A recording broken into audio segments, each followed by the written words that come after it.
โสมนสิการองค์โพธิญาณประทานให้เราจับนอกมองในไตรลักษณ์ให้นานวัฏฏะสงสารเวียนว่าอยู่นานพบผ่านแต่เศร้าหลุดพ้นอย่างไรบริหารจิตเอาพระพุทธเจ้าสอนเราเห็นทาง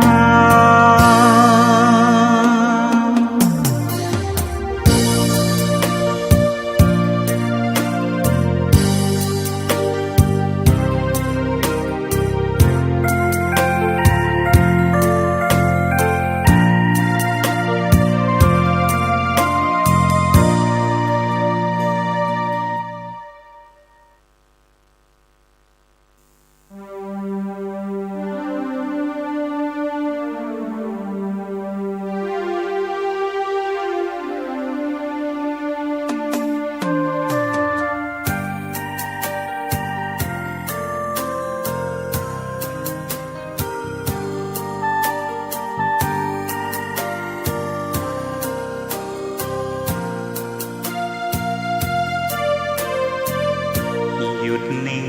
เย็นในไม่มีโต้ตอบสอบผ่านสบายฝึกจิตภายในได้มรรคผลธรรมสร้างสมบารมีมิให้ตกต่ำสภาวะธรรมสองนำชีวิตหยุดโลภโกรธหลงปลงอนิจจังวางลงทุกสิ่งเมื่อจิตเรานิ่งเห็นธรรมทันทีแจ่มแจ้งรู้จริงพร้อมวิหารสี่จุดหมายเรามีอยู่ที่นิพพานทุรธรรมนำพ้นล้นด้วยปัญญายกธรรมเมตตานำพาสื่อสารสัจจะโยนิโสมนสิการองค์โพธิญาณประทานให้เราจับนอกมองในไตรลักษณ์ให้นานวัฏฏะสงสารเวียนว่าอยู่นาน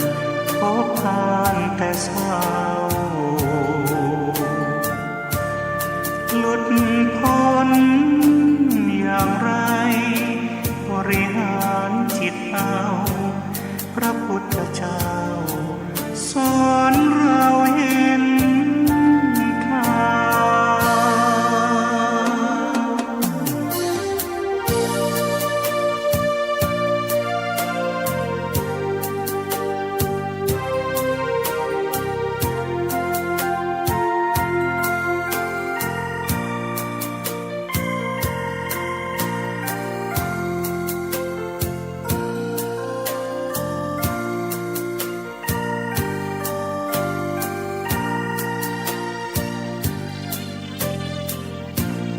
ทุรธรรมนำพ้นล้นด้วยปัญญายกธรรมเมตตานำพาสื่อสารสัจจะโยนิโสมนสิการองค์โพธิญาณประทานให้เราจับนอกมองในไตรลักษณ์ให้นานวัฏฏะสงสารณรัตนะขันตะธัมโมทุลธรรมมาจะพุทธธัมมา รัตนะธรรมา ธรรมะเมตตา กรุณา สาธุโธ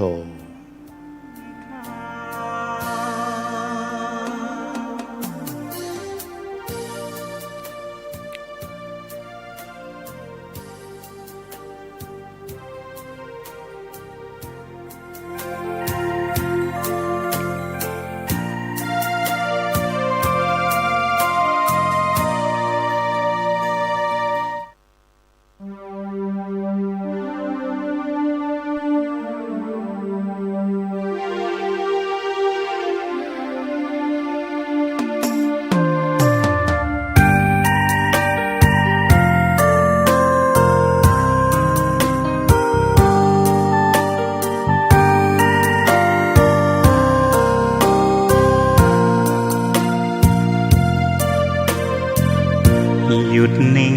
เย็นในไม่มีโต้ตอบสอบผ่านสบายฝึกจิตภายในได้มรรคคงธรรมสร้างสมบารมีมิให้ตกต่ำสภาวะธรรมสองนำชีวิตหยุดโลภโกรธหลงปลงอนิจจังวางลงทุกสิ่งเมื่อจิตเรานิ่งเห็นธรรมทันที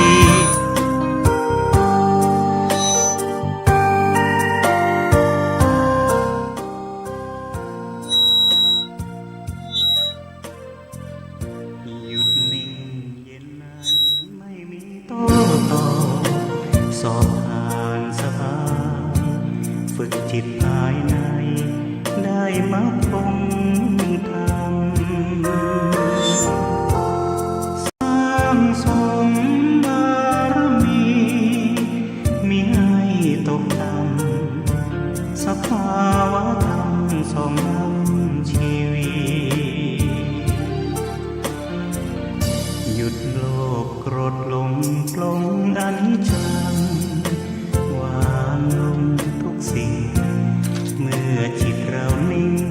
เห็นธรรมทันที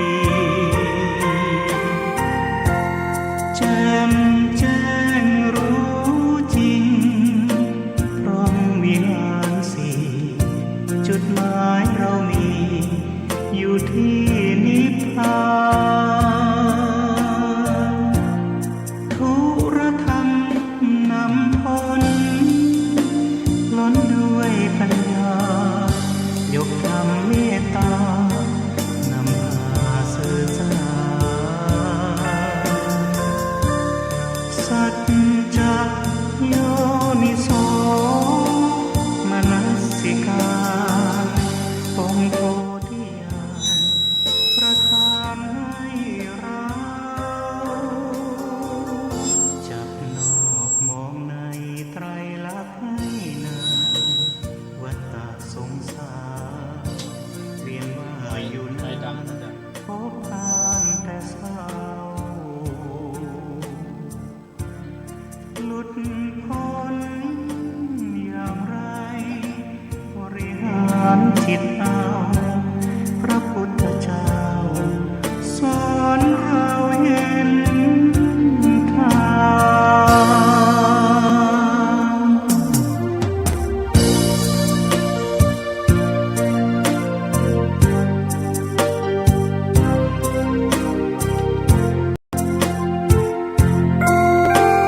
เราจับนอกมองในไตรลักษณ์ให้นาน ขออนุโมทนา เวียนว่า ต่อเพื่อน พบหา กัลยาณมิตร แต่เศร้า ผู้ หลุดพ้น ปรารภความเพียร อย่างไรบริหารจิตเอาพระพุทธเจ้า เพื่อความสมบูรณ์ถึงพร้อมของพละเป็นเป้าหมาย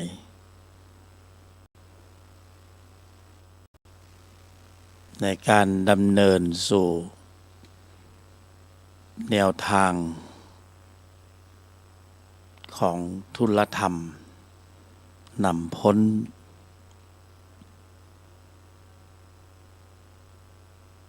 ในภายในซึ่งก็อยู่ที่เพื่อนแต่ละรูปแต่ละนามเขาเรียกว่าบริหารบริหารการแสดงออกในแต่ละวันแต่ละสัมผัสแต่ละลมหายใจที่เพื่อนจะใช้ความเป็นผู้ที่มีปัญญาในการที่จะเก็บเกี่ยวหาโอกาสที่ดีที่สุดแล้วก็บริหารไม่มีใครมาบริหารให้เราได้บริหารการแสดงออกของเพื่อนท่ามกลางที่เราจะต้องกระทบกระทั่งกระทุ้งกระเทือนคือสัมผัสนั่นเองสัมผัสหรือผัสสะเพราะฉะนั้นในแต่ละวันแต่ละลมหายใจเนี่ยเราสิ่งที่จะมาสัมผัสหรือผัสสะทางอายตนะต่างๆก็กำหนดหมายอะไรยังไม่ได้เลยว่าอะไรจะต้องเจออะไรหรือใครจะต้อง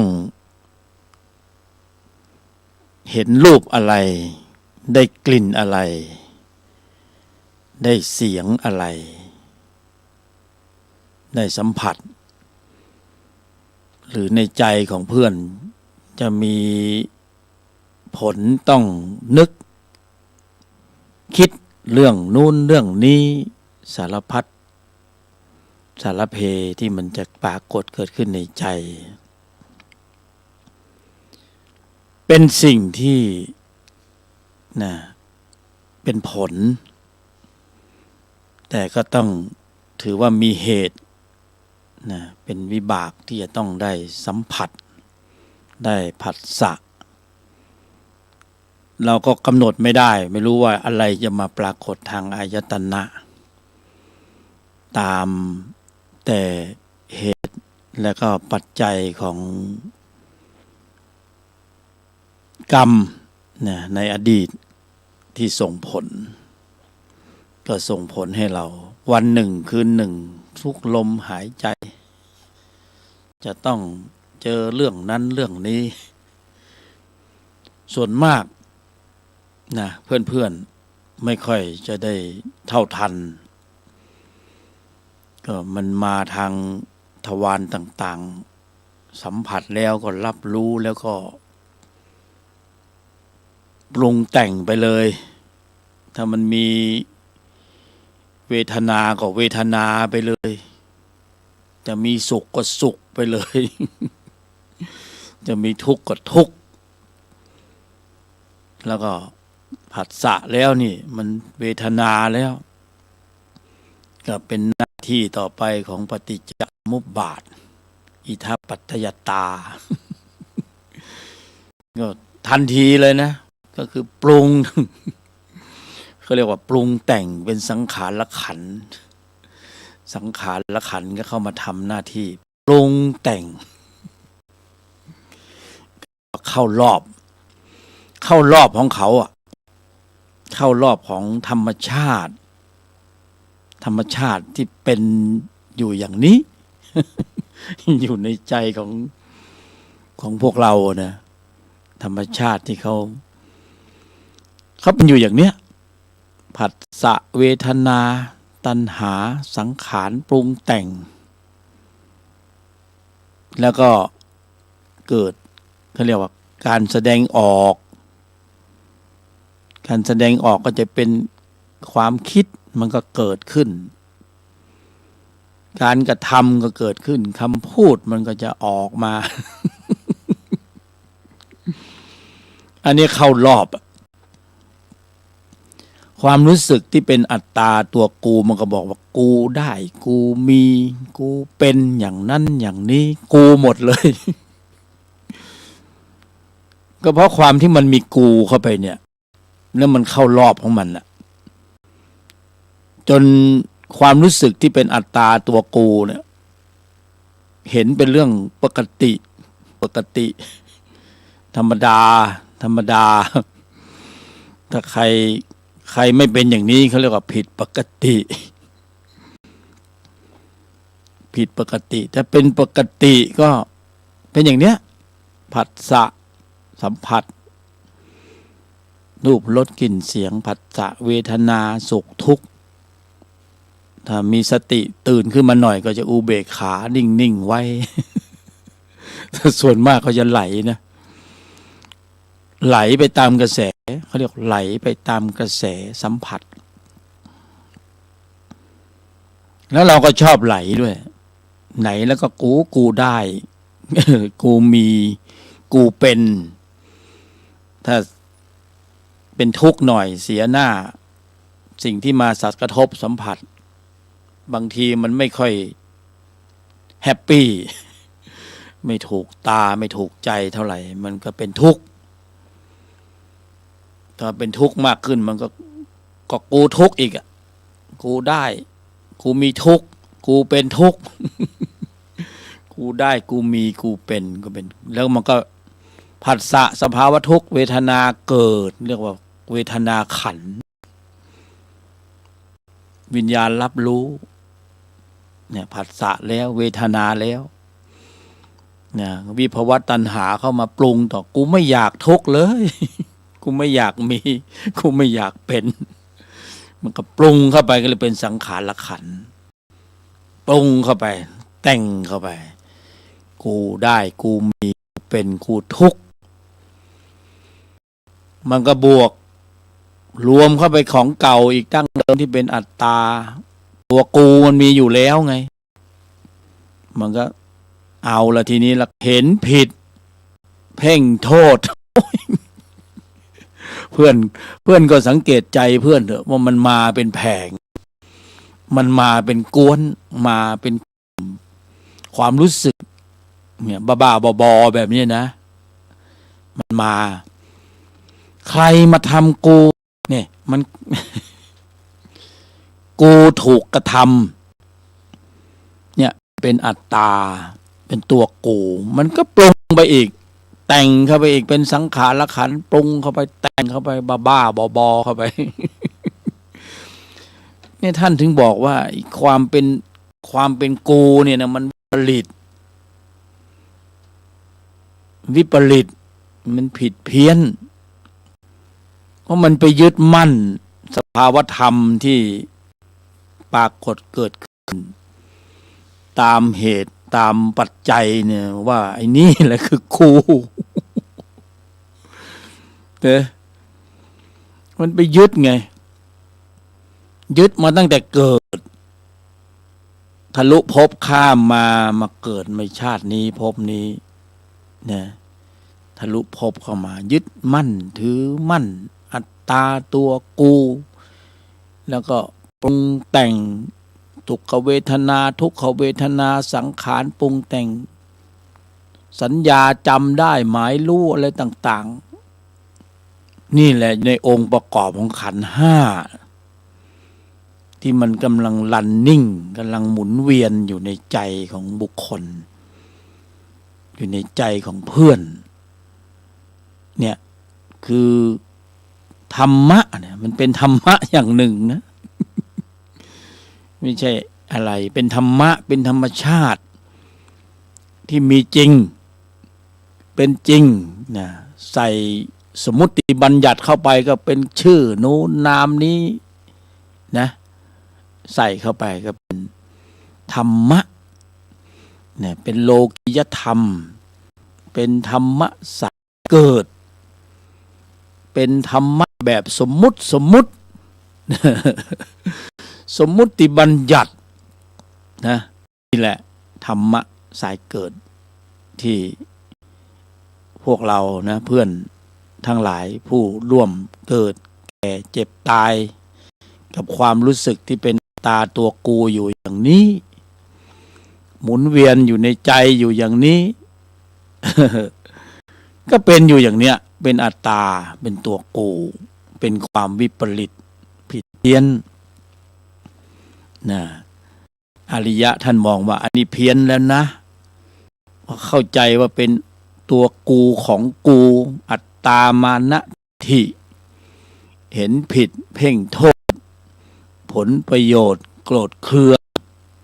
อันนี้เพี้ยนแล้วนะเพื่อนอันนี้ว่าเราเพี้ยนกันแล้ว ไม่ได้ตั้งมั่นเพื่อเป็นผู้ปรารภความเพียรเพื่อความสมบูรณ์ถึงพร้อมของพละเนี่ยถ้าเรามีความสมบูรณ์ถึงพร้อมของพละเขาเรียกว่าเริ่มตื่นตอนนี้เริ่มตื่น ตอนนี้ไม่ตื่นตอนนี้เป็นอัตตาเนี่ยเป็นตัวกูยังเป็นผู้หลับไหลไปตามกระแสสัมผัสหลับไหลไปตามรูปรสกลิ่นเสียงสัมผัสโผฏฐัพพะธรรมลมบ้าบออย่างนี้นะ เขาถึงบอกว่าอย่าไปถือสามันนะคนเป็นมนุษย์เนี่ยจริงๆแล้วมันบ้าบอ มันยึดมั่นถือมั่นในนู่นนี่นั่นสารพัดสารเพ เอาสมมุติบัญญัติมากรอบเข้าไปเอากฎอะไรไม่รู้บ้าบอมากรอบเข้าไปเอารูปแบบมาใส่เข้าไปเอาสีสันมาใส่เข้าไปนะมันบ้าบอทั้งนั้นนะเพื่อนกฎระเบียบรูปแบบสีสันพิธีกรรมต่างๆของเส้นไหว้ต่างๆวาทกรรมต่างๆเลิกยามนู่นยามนี้โอ้ยมันบ้าหมดเลยเพื่อน แม้กระทั่งผู้บรรยายนี่ก็บ้าบอฟังเอาแล้วกันนะวันนี้เรามาแบ่งปันความบ้าบอให้กันฟังว่ามันเป็นอย่างนี้นะธรรมะสายเกิดสมมุติบัญญัติอย่าไปเป็นเอาตายเอาจริงเอาจังโอ้โหกะละมังถังแตกฆ่าฟันกันโอ้วุ่นวายกันไปหมดบ้าบอมันเพี้ยนจริงๆมันจะตื่นนะเพื่อนแต่เพื่อนจะตื่นก็ต่อเมื่อเพื่อนมีความสมบูรณ์ถึงพร้อมของพละที่ว่านี่คือพละห้าอินทรีย์ห้านี่ศรัทธาความเพียรสติสมาธิปัญญามีอยู่ในใจของเพื่อนทุกรูปทุกนามมีเรียบร้อยแล้วนะแต่ว่าปริมาณความเข้มข้นมันยังไม่มากพอ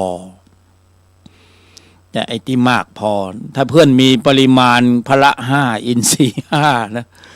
อย่างนี้มากๆเขาเรียกว่าสมบูรณ์ถึงพร้อมของพละนั่นคือเป้าหมาย นะเป้าหมายที่พวกเราจะต้องดำเนินนะท่ามกลางกระแสสัมผัสหรือผัสสะนะดึงกลับมาบ้างอย่าเพิ่งไหลไปตามกระแสสัมผัสแต่ผัสสะเวทนาตัณหาอุปาทานก็เข้ารอบเดิมอีกเข้ารอบเดิมเพื่อนก็ต้องดึงกลับดึงอุเบกขาไว้บ้างนะยอมหยุดเย็นนิ่งในไม่โต้ตอบเนี่ยอันนี้ดึงกลับอันนี้เป็นผลงานของพละห้าแล้วแต่ถ้าไม่ยอม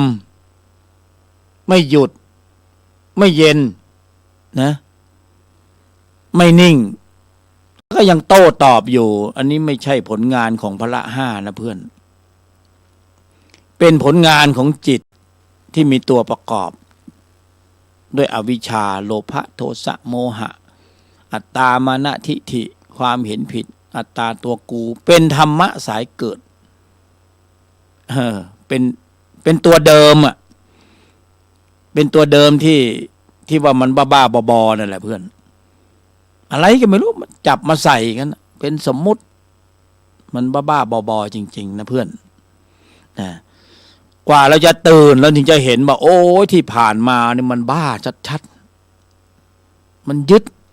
อะไรก็ไม่รู้ยึดมั่นถือมั่นในอัตตาตัวกูสารพัดสารเพแล้วก็เข้ารอบเดิมอยู่นั่นน่ะนะไอ้เข้ารอบเดิมมันไม่ใช่เข้าเปล่าๆมันมีการปรากฏแต่ละครั้งของการแสดงออกมันมีการปรากฏนะเพื่อนจิตที่มีตัวประกอบเนี่ยมันขับเคลื่อนกำลังของมันอยู่เพราะฉะนั้นพออยู่ในวัฒนธรรมดั้งเดิมธรรมะสายเกิดมันเป็นธรรมะนะแต่มันเป็นธรรมะสายเกิดมันไม่ใช่ธรรมะสายดับเพิ่มเติมพอกพูนปริมาณข้อมูลเก่าก็คือจิตที่มีตัวประกอบด้วยโลภะโทสะโมหะอวิชชานั่งฟังอยู่อย่างนี้บางทีไม่รู้สึกตัวหรอกเพราะมันอินไปกับอนามัยนั่นนะอินกับอนามัยเดิมโอ้ยกูได้กูมีกูเป็น แถมมีหนำซ้ำบรรยายอะไรเนี่ยบ้าๆบอๆฟังไม่รู้เรื่องเลยฟังไม่รู้เรื่องพูดอะไรเนี่ย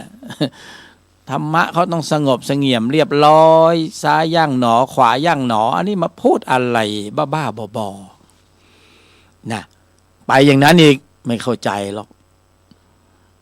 ธรรมะสายเกิดกว่าจะตื่นก็ต้องเจอธรรมะสายดับเนี่ยจะตื่นก็ต้องมาเจอรายการนี้เขาเรียกว่าทุลธรรมในภายในเนี่ยทุลธรรมในภายใน ไอ้สิ่งที่เป็นอยู่เดิมเขาเรียกว่าทุละโลกทุละโลกภายนอกมันขับเคลื่อนด้วยผลประโยชน์โลกเป็นเป้าหมายเนี่ยผลประโยชน์เป็นเป้าหมายผลประโยชน์เป็นเป้าหมายมันก็เพื่อที่ให้ได้มาซึ่งผลประโยชน์อะไรบ้างคือผลประโยชน์ปัจจัย4ปัจจัย5ทั้งหลายทั้งปวงที่มันกำลังวิ่งแสวงหากันอยู่นะรวมไม่ได้มากพอที่ใจต้องการก็โกงมันซะเลยกินมันซะเลย กวดหินดินทรายเก็บหมดนี่แต่ไม่เอาผลบารมีก็เอาผลประโยชน์โลกถ้าเอาผลบารมีมันก็ได้นะในได้มีเสียซะอีกไม่ใช่ว่าได้ฟรีๆนะของฟรีไม่มีในโลกไงไม่มีแม้กระทั่งจะมาเจริญปัญญานะในแนวทางของธรรมะก็ต้องแลกนะไม่แลกก็ไม่ได้ต้องแลกจากผลประโยชน์ต้องวางไว้เลยเพื่อที่จะมาเก็บเกี่ยวผลบารมีอย่างเนี้ยอย่างตอนนี้ เพื่อนๆมาเจริญปัญญามาฟังธรรมะก็ต้องวางผลประโยชน์โลกเว้นไว้ก่อนนะก็ต้องวางไว้เพื่อที่จะแลกมาเก็บเกี่ยวเอาผลบารมี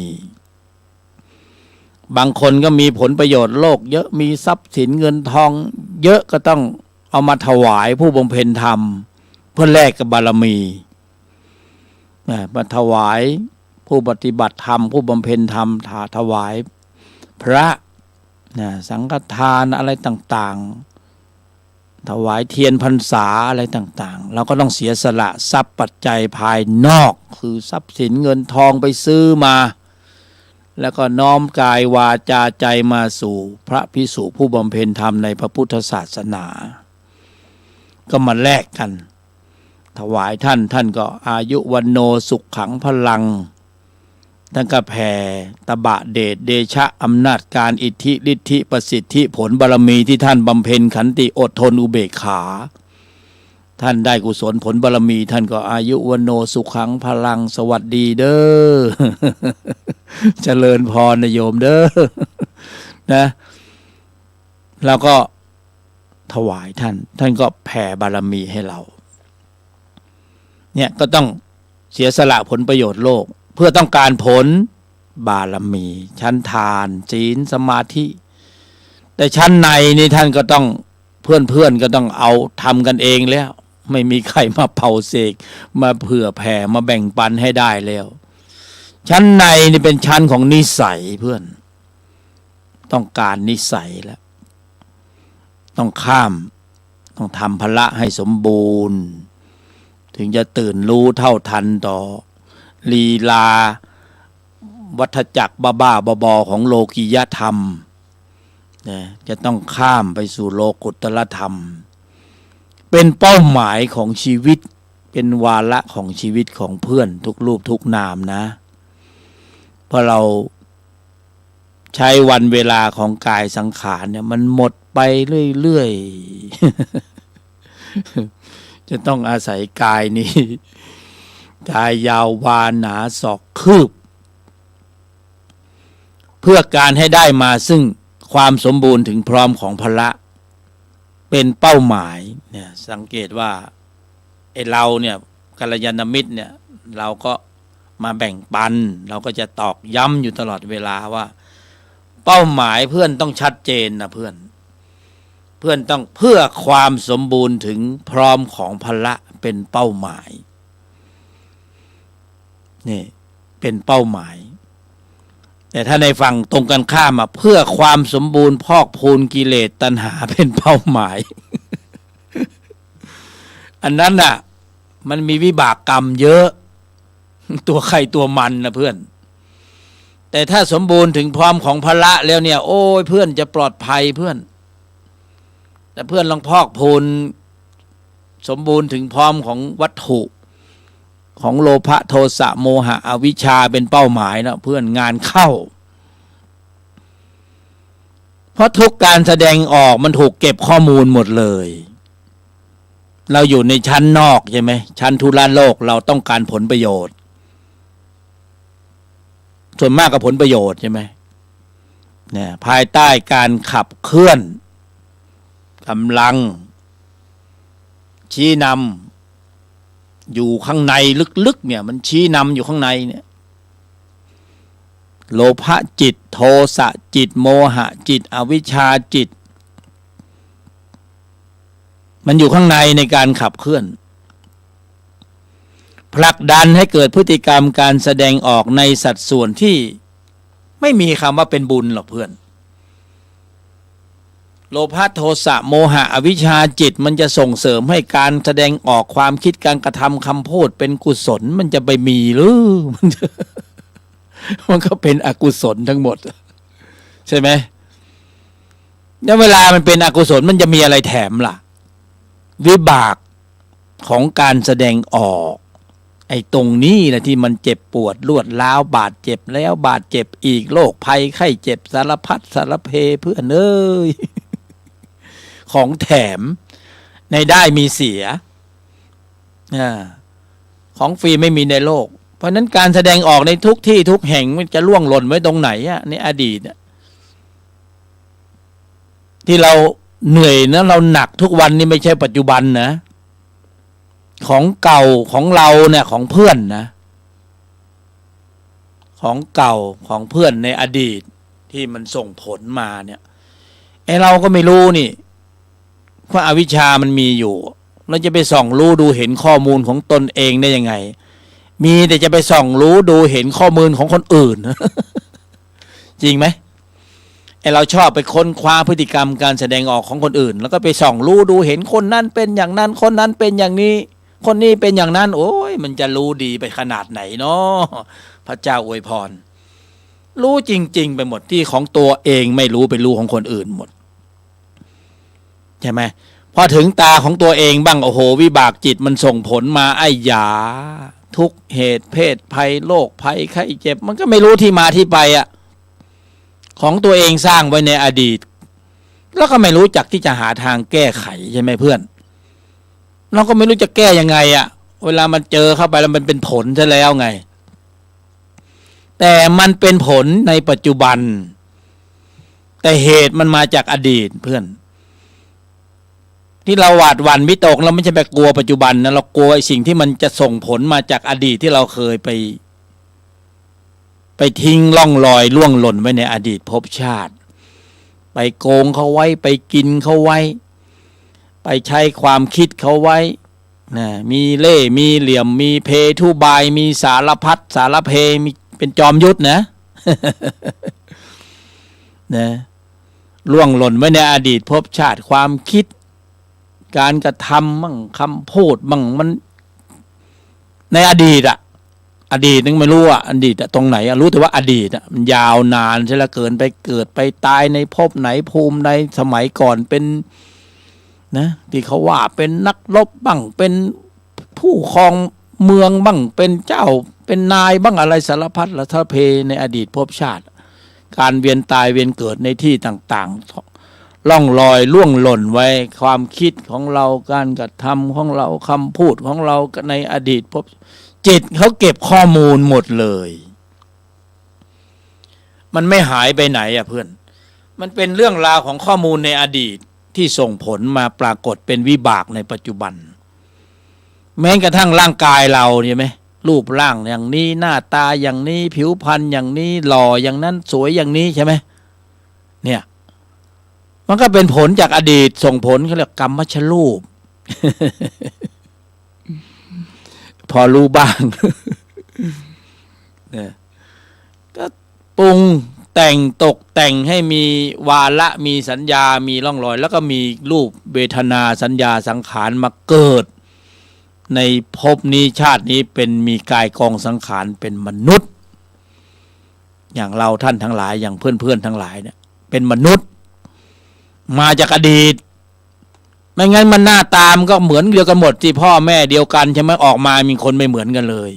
นิสัยก็ไม่เหมือนรูปร่างหน้าตาก็ไม่เหมือน จริงไหมขนาดพ่อคนเดียวกันแม่คนเดียวกันเอ๊ะหรือว่าคนละคน พ่อคนเดียวกันแม่คนเดียวกันเอ๊ะทำไมหน้าตาไม่เหมือนกันน่ะจะเป็นลูกแฝดแฝดก็ยังไม่เหมือนกันเลยนะเป็นที่อย่างนี้อดีตมันส่งผลมาเราก็อาศัยข้อมูลของอดีตมาเป็นผลในปัจจุบันเนี่ยแล้วก็เราก็มีกายกองสังขารเป็นมนุษย์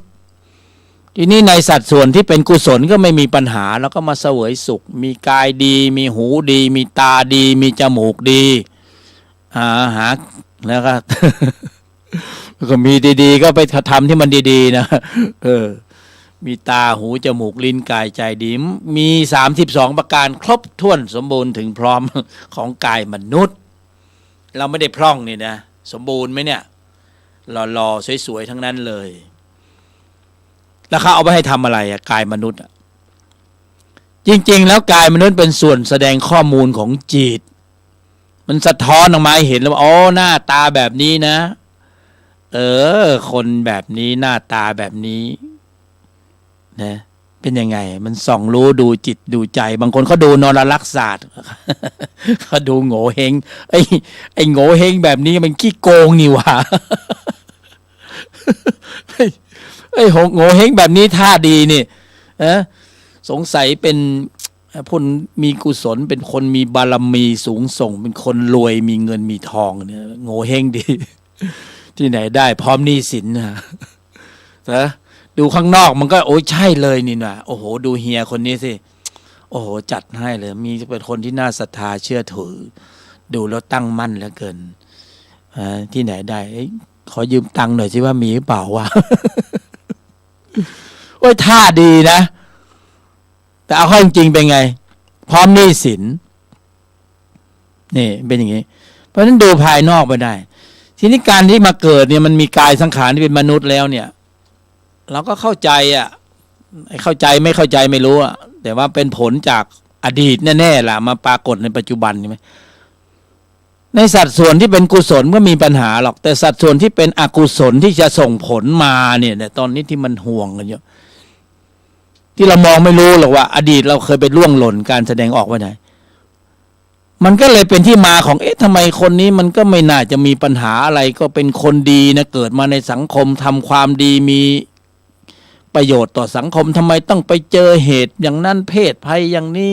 ประสบอุบัติเหตุตายก่อนเวลาบ้างอะไรนู่นนี่นั่นก็เนี่ยแหละเราจะไปรู้อะไรมากถึงเรื่องของวิบากกรรมเส้นทางของกรรมของแต่ละคนใช่ไหมเนี่ยบางคนไปเที่ยวผับเที่ยวบาร์ไฟไหม้อยู่ที่ไหนได้ยังไม่ทันเกือบจะโดนใช่ไหมเกิดปวดฉี่แล้วออกมาฉี่ข้างนอกไฟไหม้พอดีมันก็รอดตัวไปก็เป็นผลของกุศลที่มันส่งผลทำไมคนดีๆโอ้เดี๋ยวเข้าไปช่วยเพื่อนข้างในเอาดันไปดับอยู่ข้างในซะอีกมันซับซ้อนกลไกของกรรมแหละเพื่อนนักศึกษาไม่หมดหรอกเรื่องทฤษฎีของกรรมเป็นเรื่องที่ศึกษายากมากการตรัสรู้ของพระบรมศาสดาองค์เสด็จสัมมาสัมพุทธเจ้านี่คือที่สุดของที่สุดละนะกรรมนี่ซับซ้อนที่สุดซับซ้อนจริงๆแม้กระทั่งมานั่งฟังกัลยาณมิตรคุยธรรมะให้ฟังอยู่ขนาดนี้อันนี้ก็เป็นผลแล้วนะถ้าเหตุปัจจัยไม่สมบูรณ์ถึงพร้อมมันไม่มาได้ยินหรอกมันได้ไปยินอย่างอื่นนู่นแต่เหตุปัจจัยที่มีความสมบูรณ์ใช่ไหมถึงพร้อมก็ทำให้เกิดเหตุปัจจัยให้มาได้ยินได้ฟังบางคนก็เปิดมานะ104.5บังเอิญเปิดมาเจอ ก็บังเอิญเปิดมาเจอเนี่ยแล้วก็มานั่งฟังกันบรรยายกันสาธยายธรรมกันคุยกันสัพเพเหระบ้าบอตามเรื่องตามราว มันต้องมีอะไรเป็นสาระหน่อยจริงไหมไม่งั้นจะมาเสียสละเวลา2 ชั่วโมงเพื่ออะไรนะจริงๆแล้วเราพบกันในวันนี้ก็ เพื่อเป้าหมายคือความสมบูรณ์ถึงพร้อมของพละตนพละในภายในของเพื่อนตนพละในภายในของเพื่อนกัลยาณมิตรนะเพื่อความสมบูรณ์ถึงพร้อมของพละเป็นเป้าหมาย อันนี้สำคัญมากเพราะโอกาสในการที่เพื่อนจะได้มาลำดับดำเนินอยู่ในแนวทางของธุรธรรมเนี่ยโอกาสนี้มันน้อยมากเพื่อนยีลาของวัฏจักรจิตที่มันอยู่ในใจเรามันก็มีสัญญามีร่องรอยใช่ไหมมันก็จะไปดิวเรื่องผลประโยชน์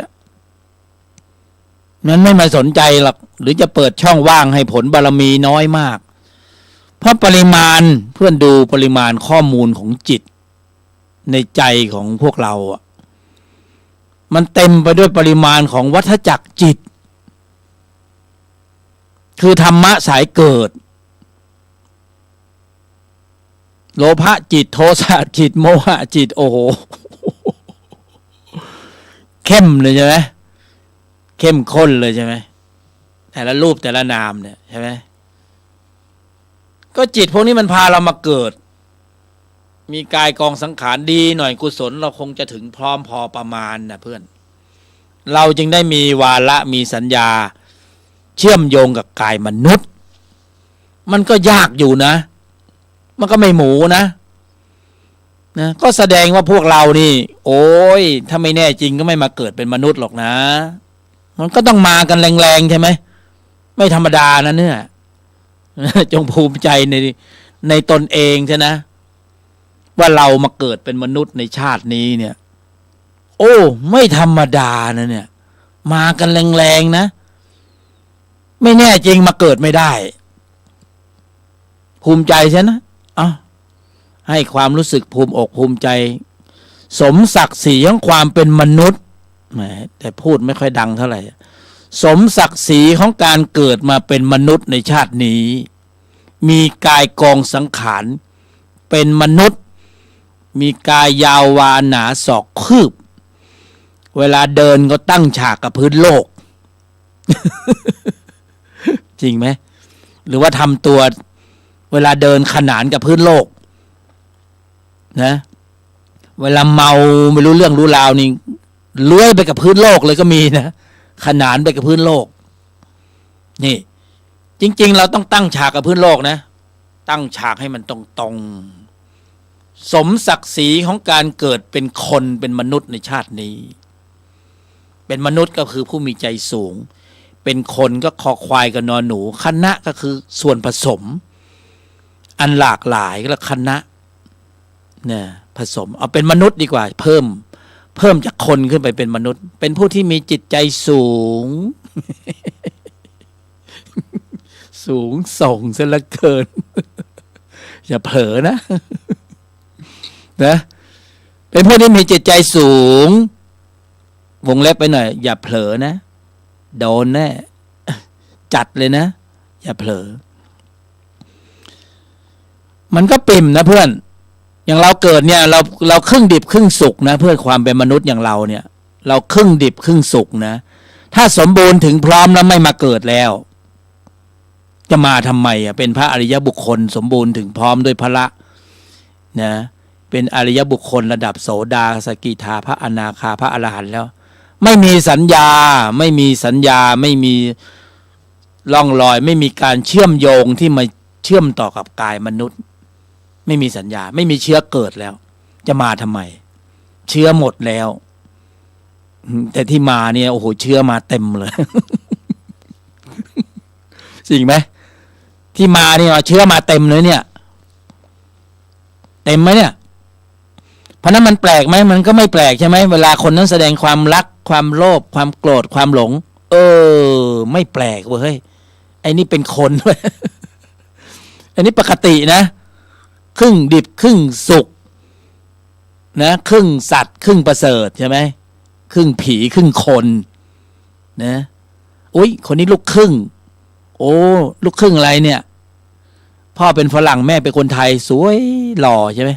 อันนี้ไม่ใช่อันนี้ครึ่งผีครึ่งคน เนาะเป็นอย่างเงี้ยนะเนี่ยเพราะฉะนั้นเราต้องภูมิใจในการเกิดเป็นมนุษย์ในครั้งนี้นะไม่แน่จริงมาไม่ได้นะโอ้โหมันยากนะพ่อแม่กว่าจะผลิตลูกก็เหนื่อยนะแล้วก็จะเลี้ยงดูขึ้นมา กว่าจะเลี้ยงดูให้โตนะสูญเสียงบประมาณเยอะนะ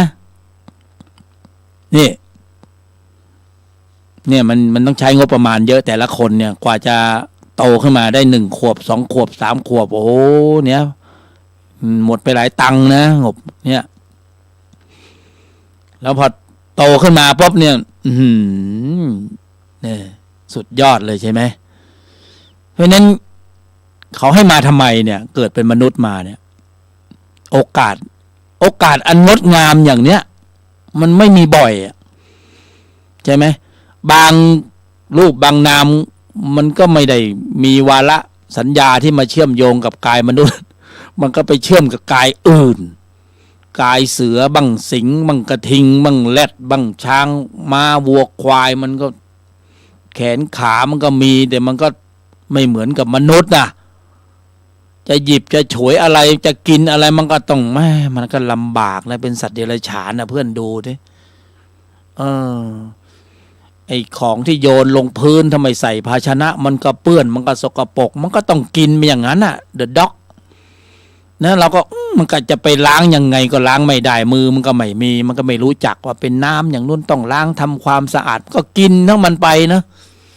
สัตว์เดรัจฉานมันก็มีภูมิต้านทานเชื้อโรคของมันในระดับค่อนข้างดีนะมันก็อยู่ของมันได้อย่าไปอิจฉามันล่ะบางคนก็เป็นมนุษย์อยู่แล้วก็ทำตัวเป็นสัตว์เดรัจฉานไปได้ ที่เขาด่ากันน่ะเห็นไหมไอ้อีมึงกูสัตว์ไอ้สัตว์ไอ้มันก็ดีอยู่แล้วก็ด่าให้มันสวยๆหน่อยใช่ไหมเนี่ยมันเป็นที่อย่างนี้ทีนี้ความสมบูรณ์ถึงพร้อมของการที่มีกายมนุษย์เนี่ยมันสำคัญตรงนี้นะเพื่อนมันไม่ใช่ไหลไปตามกระแสสัมผัสตาเห็นรูปหูได้ยินเสียงจมูกได้กลิ่นลิ้นรู้รสกายสัมผัสบ้าๆบอๆกับบอๆบ้าๆไปตามมันใช่ไหมนะ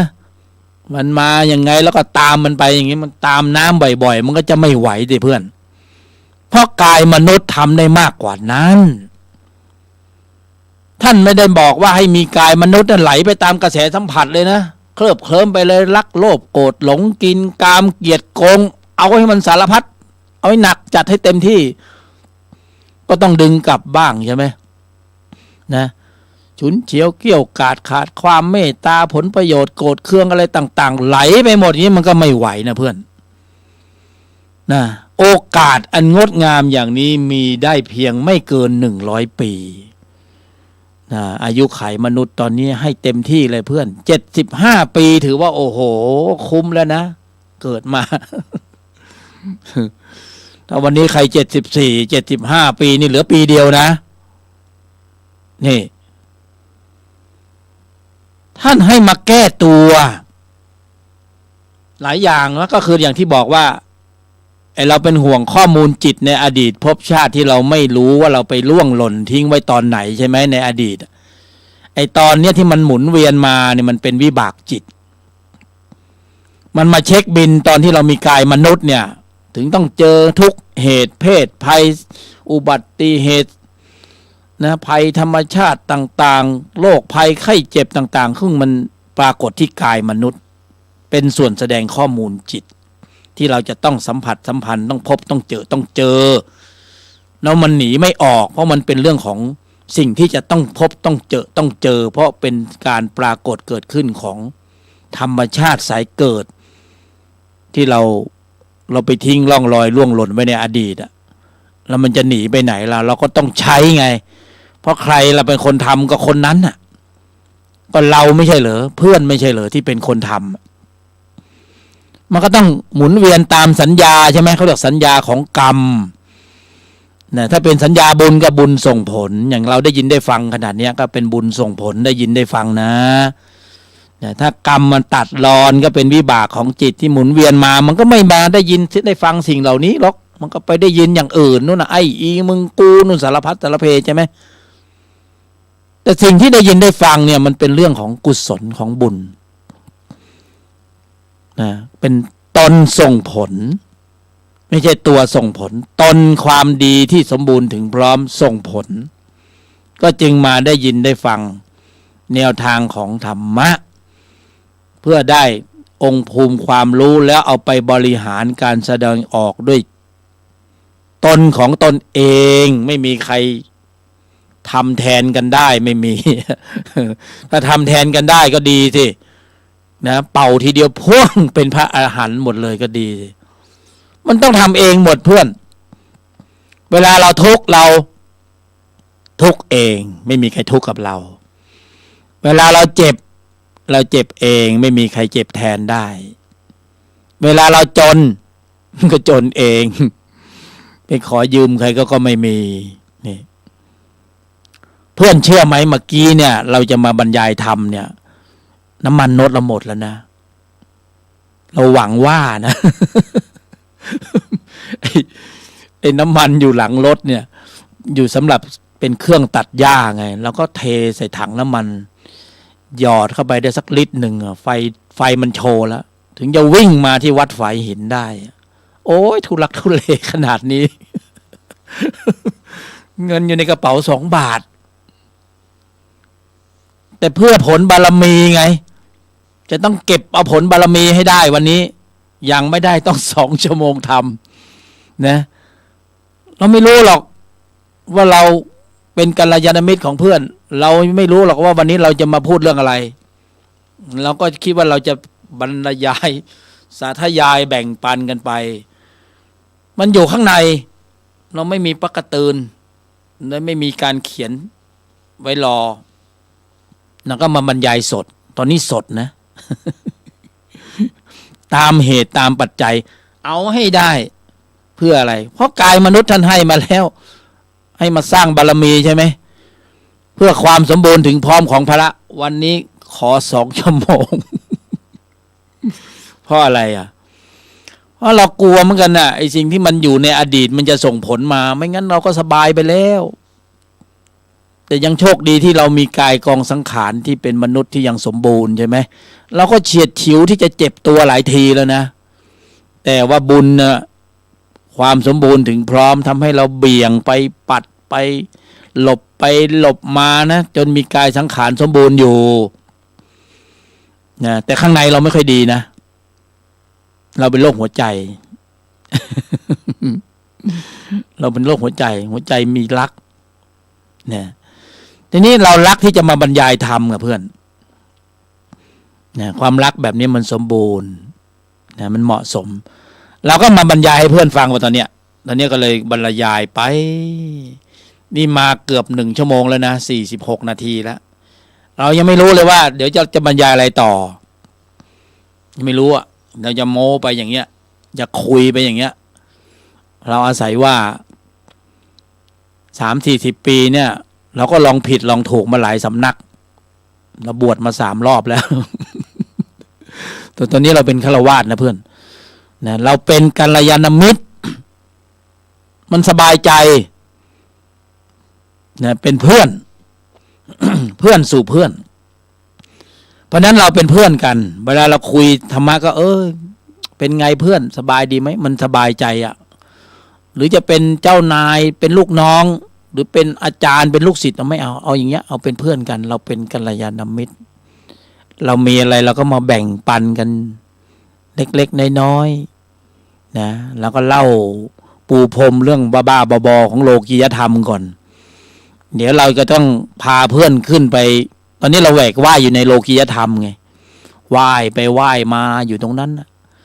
นะรักโลภโกรธหลงกินกามเกียรติโกงรักโลภโกรธหลงกินกามเกียรติโกงเห็นผิดเพ่งโทษผลประโยชน์โกรธเคืองอัตตามานะทิฐินะฉุนเฉียวเกี่ยวกาดขาดความเมตตาฟุ้งซ่านรำคาญหงุดหงิดอึดอัดขัดเคืองเหนื่อยหน่ายท้อแท้เบื่อกลุ้มเซ็งฆ่าตัวตาย กระโดดน้ำปิงก็ไม่ไหลกูไม่ตายพอโดดลงไปน้ำไม่ไหลสมัยเราเป็นเด็กน้ำปิงนี่โดดลงไปนี่เรียบร้อยตอนนี้โดดลงไปน้ำแม่น้ำปิงไม่ไหลน้ำมันตื้นโดดลงไปก็ยังยืนอยู่เหมือนเดิมเนี่ยโลกียธรรมวนไปเวียนมานี่จะขึ้นฝั่งกันแล้วเพื่อนจะพาขึ้นฝั่งแล้วนี่จะขึ้นฝั่งนี่มันได้แต่แนะนำนะไม่ได้เป่าเสกไม่ได้ดึงขึ้นไม่ได้พาขึ้นไม่ได้ยกขึ้นไม่ได้ฉุดกระชากลากดึงไม่ได้ต้องทำเองเพื่อนบอกกล่าวกันได้นะเหมือนพระบรมศาสดาพระองค์ทรงเมตตาโปรดเวนยสัตว์คนที่พอจะรู้ธรรมะได้เพิ่งแม้ว่าธรรมที่พระองค์ตรัสรู้สุขุมลุ่มลึกละเอียดอ่อนหลายชั้นเชิงซ้อนยากสำหรับคนทั่วๆไปจะเข้าถึงเข้าใจได้ใช่ไหมแต่ถ้าคุยเรื่องโลกิยะเรื่องรักเรื่องโลภเรื่องโกรธเรื่องหลงเรื่องเห็นผิดเพ่งโทษผลประโยชน์โกรธเคืองคนนี้ก็มีคนนี้ก็มีทุกคนมีสภาวะหมดเลยคุยกันเข้าใจหมดเลยโอ้ยรักเหรอไม่ใช่ปัญหา มีไม่รู้กี่รักโลภเหรอไม่ใช่ปัญหาโกงมาไม่รู้กี่โกงแล้วนะหลงแล้วไม่ต้องปัญหาแล้วเมาหัวลาน้ำเลยโกรธแล้วไม่ต้องปัญหาพังเป็นแถบๆมาแล้วใช่ไหมเนี่ยมันมีสภาวะมันไม่ต้องเล่าแล้วนะไม่ต้องมาบรรยายธรรมะสายเกิด รักเป็นยังไงโลภเป็นยังไงหลงเป็นยังไงโกรธเป็นยังไงอธิบายเป็นไหมไม่ต้องบรรยายแล้วโอ้โหเป็นกันหมดเป็นงานทุกคนนะรักโลภโกรธหลงกินกามเกียรติโกงโลภะโทสะโมหะอวิชชาพอกพูนสมบูรณ์ถึงพร้อมด้วยอำนาจการของจิตที่มีตัวประกอบด้วยโลภะโทสะโมหะปริมาณความเข้มข้นถึงพร้อมปริ่มแล้วแก่กล้าแล้วกลายเป็นอะไรรู้ไหมอัตตาตัวกู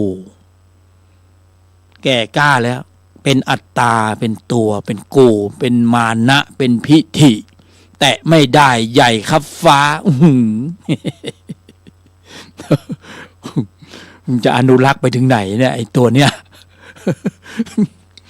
มันเป็นอนุรักษ์นิยมใช่ไหมไอ้เรียกอนุรักษ์นิยมดีเด่นใช่ไหมเดี๋ยวเถอะเดี๋ยวมันจะได้ของแถมนะเพราะกฎของวัฏจักรเขามีอยู่แล้วสะสมอะไรไว้ก็ได้อย่างนั้นทำอะไรไว้ก็ได้ผลตอบแทนอย่างนั้นอายัมมทันตาการกระทำมีผลตอบแทนภายใต้การขับเคลื่อนด้วยโลภะโทสะโมหะอวิชชาเบื้องหน้าคือสภาวะทุกข์หนีไม่พ้นทุกกายทุกใจไม่พอไปทุกขติอีกอยู่ในทุกต่างๆภพนั้นทุกภูมินี้ทุกขติภูมิไม่ใช่สุขติภูมินะถ้าสุขติภูมิก็ยังไหวใช่ไหมเพื่อนยังพอไหวโอ้ยขอให้ไปสู่สุขติภูมิ มันไปด้วยคำพูดก็ดีสินะแต่ไอ้ข้อมูลมันไม่ได้ส่งไปสุขติภูมิ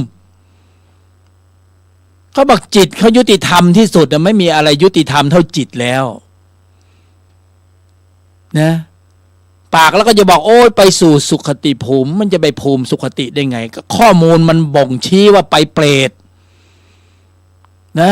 โกงมาไม่รู้กี่โกงข้อมูลมันชัดอยู่แล้วยังไงก็ต้องไปเปรตข้อมูลมันชัดอยู่แล้วมันจะไปได้ไงสู่สุขติภูมินะอายุวันโนสุขขังพลังรอดไปทีใช่ไหมคำพูดแต่ว่าข้อมูลมันไม่ไป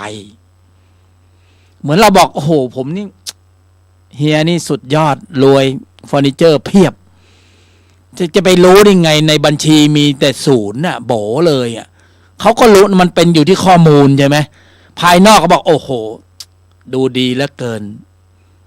เสียนะที่ไหนได้ไม่ใช่อาการภายนอกมันได้แต่ภายในมันไม่ใช่มันอยู่ที่ข้อมูล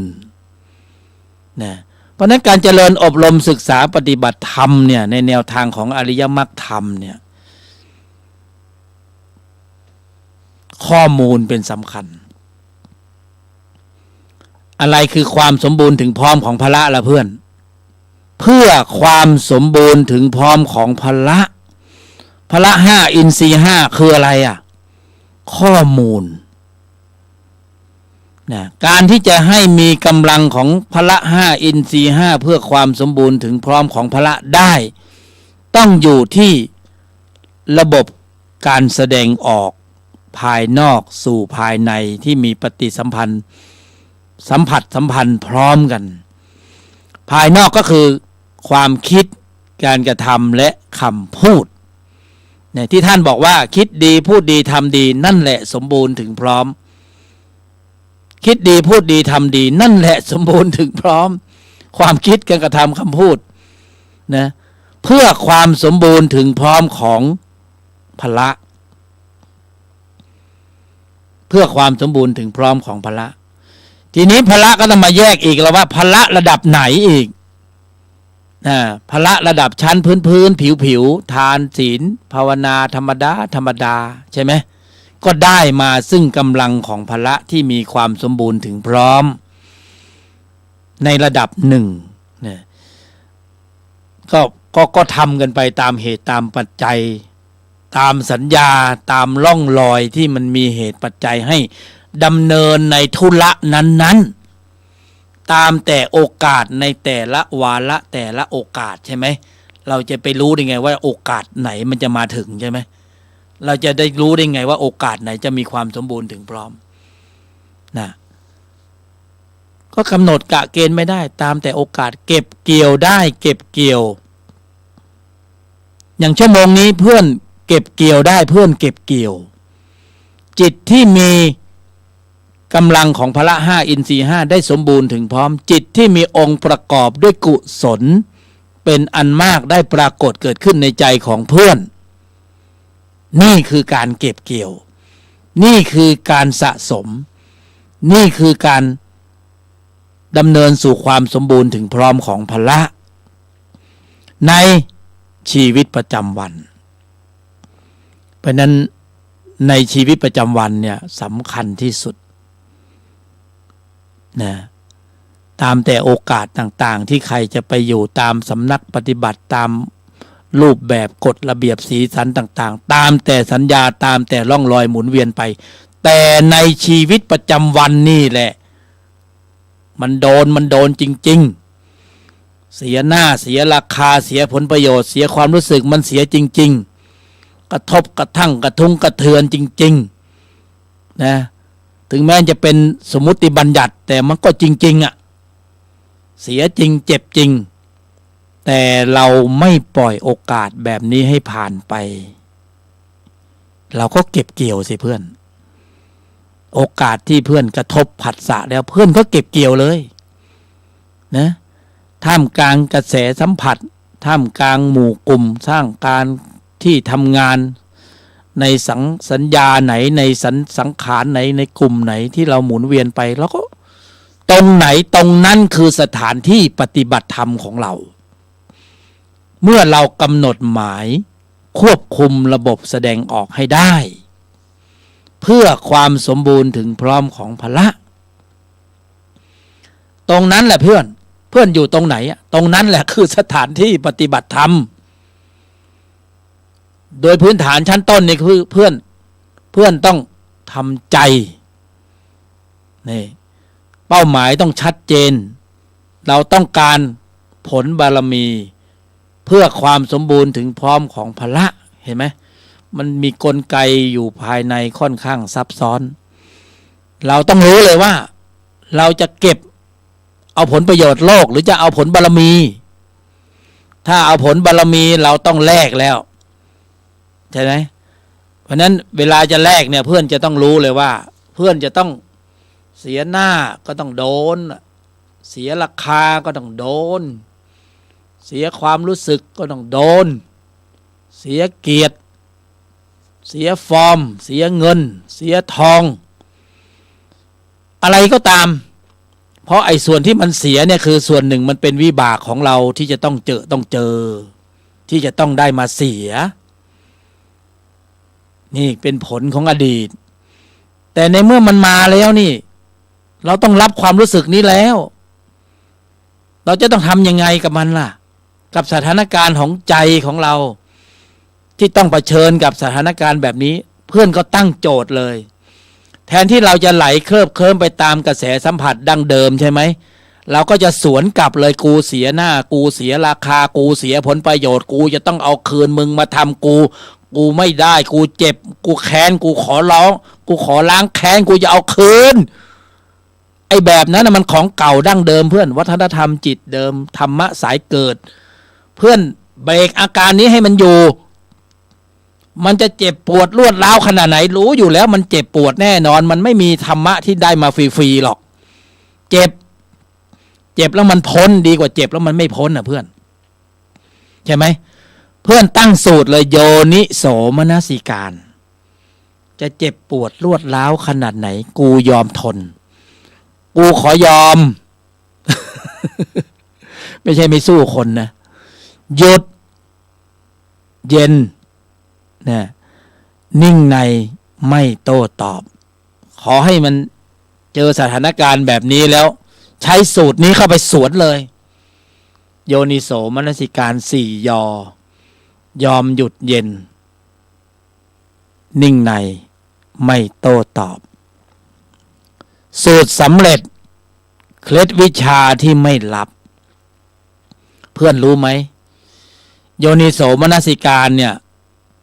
คือปฐมกาลของการจุดประกายของกำลังของพละห้าและอินทรีย์ห้าเมนไอเดียคือเป้าหมายต้องชัดเจนยอมหยุดเย็นนิ่งในไม่โต้ตอบ ในชีวิตประจำวันนะเพื่อนต้องตั้งลำก่อนถ้าเพื่อนไม่ตั้งลำนะก่อนก็คือเพื่อนต้องลงมือก่อนถ้าเพื่อนไม่ตั้งลำไม่ลงมือก่อนวัฏจักรจิตมันก็เอาไปกินเพราะภายในของเรามันมีอัตตามานะทิฏฐิ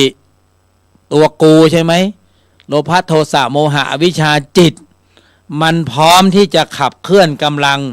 ตามวิสัยของมันดั้งเดิมอยู่แล้วแต่ทีนี้ตนพละเนี่ยต้องสวนกลับเลยมันเป็นการชิงไหวชิงพริบชิงภพเพื่อนชิงไหวพริบระหว่างธรรมะสายเกิดกันธรรมะสายดับซึ่งมันมหัศจรรย์มากนะเพื่อนรักเพื่อนจริงๆเลยถึงพูดเรื่องนี้นะเพราะมันมหัศจรรย์มากเลยนะเพื่อนมันอยู่ในใจของเราสู้กันสองฝั่งสองฝ่ายเนี่ยระหว่างธรรมะสายเกิดกับธรรมะสายดับระหว่างชั้นตัวกับชั้นตนมันสู้กันธรรมะสายดับกับธรรมะสายเกิดระหว่างพระกับมารมันสู้กันอยู่ข้างในนะพระก็ถือพละห้าอินทรีย์ห้าศรัทธาความเพียรสติสมาธิปัญญามารก็คือโลภะโทสะโมหะอวิชชามันสู้กันอยู่ในใจของเพื่อนมันไม่ได้สู้กันตรงไหนนะมันอยู่ตรงเนี้ยจะเอายังไงก็ว่ามา ทำได้ก็เป็นพละห้าอินทรีย์ห้าสมบูรณ์ถึงพร้อมพละห้าอินทรีย์ห้าสมบูรณ์ถึงพร้อมก็คือนิ่งในไม่โต้ตอบได้ในสถานการณ์นั้นๆมันไม่จำเป็นว่าจะต้องชนะทุกครั้งไปไม่จำเป็นว่าทำได้ตลอดบางครั้งมันก็แพ้เป็นส่วนมากมันก็ต้องแพ้เป็นส่วนมากเพราะไอ้โลภะโทสะโมหะอวิชชามันมีขุมพลังของมันอยู่ก่อนแล้วมันเยอะมากมันหนาแน่นมากมันเข้มข้นมากเลยจะไปสู้มันยังไงก็ต้องสะเดาะต้องเลาะมันทีละชั่วโมงเราต้องเล่นธรรมะปฏิบัติแบบกองโจรกองทัพของพละห้าอินทรีย์ห้าต้องเล่นแบบกองโจรฉวยจังหวะฉวยโอกาสในโอกาสใดโอกาสหนึ่งที่มีการกระทบผัสสะทางทวารต่างๆแล้วใช้สูตร4 ยอเข้าไปกำกับยอมหยุดเย็นนิ่งในไม่โต้ตอบในสถานการณ์ที่ชนะได้ใน1 ครั้งถือว่ากองโจรชนะแล้วแต่อย่าไปยกทัพไปสู้กับมันตรงๆโอ้โหโลภะหรือโทสะหรือโมหะหรือตั้งหน้าตั้งตาอัดกับมันเต็มที่ตาต่อตาฟันต่อฟันเอาไม่อยู่หรอกเพราะมันไม่แน่จริงมันไม่พาให้พวกเรามาเกิดเป็นมนุษย์หรอกมันต้องแน่ในระดับ1ใช่ไหมพละห้าอินทรีย์ห้าจะสู้มันได้ยังไงก็ต้องสะสมใหม่ๆก็ต้องเล่นกองโจรแบบนี้แหละเก็บชั่วโมงทำวันนี้นิ่งในไม่โต้ตอบได้กระทบผัสสะแล้วไม่พูดพละห้าอินทรีย์ห้าทำงานกองโจรได้ละเก็บชั่วโมงทำได้ละเก็บชั่วโมงทำเก็บไปวันละชั่วโมงอยู่ในที่ทำงานคนมาแล้วเพื่อนร่วมงานมาแล้วไม่ชอบขี้หน้ามันเลยนะสวยก็ไม่สวยหล่อก็ไม่หล่อได้มาเตาะแตะมาจีบมาก็เย้าเซาซีเซาเย้าหยอกอยู่ได้นะเมื่อก่อนเราก็รำคาญเฮ้ย5 ปักอย่างนั้นอย่างนี้อย่างเงี้ยตอนนี้ไม่ละนิ่งในไม่โต้ตอบเฉยมันมาเสียงมันเข้าหูมาตาเห็นรูปหูได้ยินเสียงแล้วบางทีก็มีกลิ่นโชยมาบ้างนะกลิ่นตัวก็ไม่สำอางเอาเสียเลยเป็นไงเดิมเป็นไงฉุนเฉียวเกลี้ยกล่อมขาดความเมตตาวาจาล่วงหล่นเห็นผิดเพ่งโทษเป็นยังไงจิตเดิมเที่ยวนี้ไม่เอาแล้วเพื่อนนิ่งในไม่โต้ตอบเฉยยอมหยุดเย็นนิ่งในไม่โต้ตอบอยู่ภายในลึกๆภายนอกมันจะแสดงอะไรก็แสดงไปสิมันจะรูปยังไงจะกลิ่นยังไงจะเสียงยังไงก็ทนอย่างเดียว ทนให้ได้ใช่ไหมทนไม่ได้ก็ตะบะแตกเลยสวนกับมันเลยนะแล้วผลเป็นยังไงก็ไปรับเอาเอง จับมันเป็นอุปกรณ์ซะเลย เอ้ยไอ้นี่มันอุปกรณ์อย่างดีนี่ว่าเสียหน้าเสียราคาเสียผลประโยชน์เอาไว้ขอแลกซะหน่อยแล้วไว้ยอมหยุดเย็นนิ่งในไม่โต้ตอบกระทบกระทั่งกระทุ้งกระเทือนนะสารพัดสิ่งที่มากระทบสัมผัสทางทวารต่างๆไม่ว่าเราจะทำงานเป็นอะไรใช่ไหมเราเป็นพยาบาลเราก็โอ้โหคนไข้เป็นยังไงนะยิ่งคนไข้โรงพยาบาลโรคจิตโรคประสาทนะเราจะไปอินกับเขาสิใช่ไหมยอมหยุดเพื่อผลบารมีเก็บเกี่ยวนะอยู่ในที่ทำงานอยู่ในบริษัทกับเพื่อนร่วมงานอยู่บนท้องถนนไอ้นั่นก็ขับไปขับมาปาดหน้าปาดซ้ายปาดขวาเมื่อก่อนเราก็ไอ้อีมึงกูไอ้สารพัดสารเพใช่ไหมตอนนี้เราก็นิ่งในไม่โต้ตอบไอ้นั่นก็เปิดไฟเลี้ยวหมับกูไม่ให้เข้าเว้ยเหยียบคันเร่งเดินหน้าไปอีกหน่อยฮะอัดตาไม่ให้ว่ามาแซงรถกูทำไมเที่ยวนี้เราไม่ละโอเคมึงอยากเข้าแล้วกูแตะเบรกเอามึงเข้ามาเสียดีๆให้มันไว้ใจได้ให้มันให้ทางมันมันก็ดีไว้นะก็ขับไปไม่เห็นเป็นไรก็ขับไปนี่บนถนนก็ทำได้สารพัดนิสัยอยู่บนท้องถนนมันขับรถลีลาแต่ละคนนี่เห็นเลยโอ้ไอ้นี่ขับแบบนี้สภาวะจิตมันต้องนะฉุนเฉียวเกลี้ยวกราดจะรีบไปไหนนะเนี่ยสารพัดบนท้องถนนทุกที่ทุกแห่งเพื่อนที่มีจุดกระทบสัมผัสเพื่อนมีสัญญาอยู่ในร่องรอยที่ทำงานที่ไหนตรงนั้นแหละคือสถานที่ปฏิบัติธรรมของเพื่อนกำหนดหมายในภายในอย่าลืมเพื่อนต้องกำหนดหมายธุลธรรมในภายในไว้ก่อนเพื่อการลำดับขับเคลื่อนกำลังของจิตที่มีองค์ประกอบด้วยกุศลในระดับชั้นของพละห้าอินทรีย์ห้าในภายในกำหนดหมายไว้ก่อนเพราะเดี๋ยวมันจะต้องเจอแน่ละรูปรสกลิ่นเสียงสัมผัสมันจะมาทุกทิศทุกทางตามสัญญาตามร่องรอยต่างๆมันต้องหมุนเวียนมาแน่นอนวันนี้จะต้องเจออะไรต้องเจอกำหนดไม่ได้มาก่อนกำหนดมาก่อนไม่ได้เพราะมันเป็นเรื่องของวิบากจิตต้องเจอแต่เราอาศัยสถานการณ์ที่มันเจอนั้นน่ะจับมันเป็นครูซะเลยจับมันเป็นอุปกรณ์ซะเลยนะเป้าหมายคือต้องการนิสัยที่สูงเราต้องการได้นิสัยที่ไม่ใช่นิสัยที่จะต้องเวียนมาเกิดในมนุษย์อีกหรือในวัฏจักรการเกิดแก่เจ็บตายนี้อีกนิสัยนั้นคือนิสัยของอริยะถ้าเรายังเป็นนิสัยของปุถุชนอยู่เรามีสัญญามีสิทธิ์ที่จะหมุนเวียนมาเจอกันอีกนะถ้าเจอกันแล้วสุขสบายก็ไม่มีปัญหาใช่ไหมแต่ว่ามันต้องมาเจอทุกข์เจอความพลัดความพรากความจากเนี่ยเจอทุกข์เพราะนั้นนิสัยเหนือนิสัยต้องเจอนิสัยกระทบไม่ใช่ไปอยู่ในป่าไม้ให้ต้นไม้กระทบเจอนิสัยกระทบเราจึงจะมีนิสัยเหนือนิสัยถ้าเราตื่นรู้เท่าทันแล้วก็โอ้โหกูไม่ใช่แบบมึง เราไม่ใช่มีนิสัยแบบเขาอย่ามาเจอกันอีกเลย มาทีใดก็โกงอย่างเดียว ที่เขาไม่อยากเจอ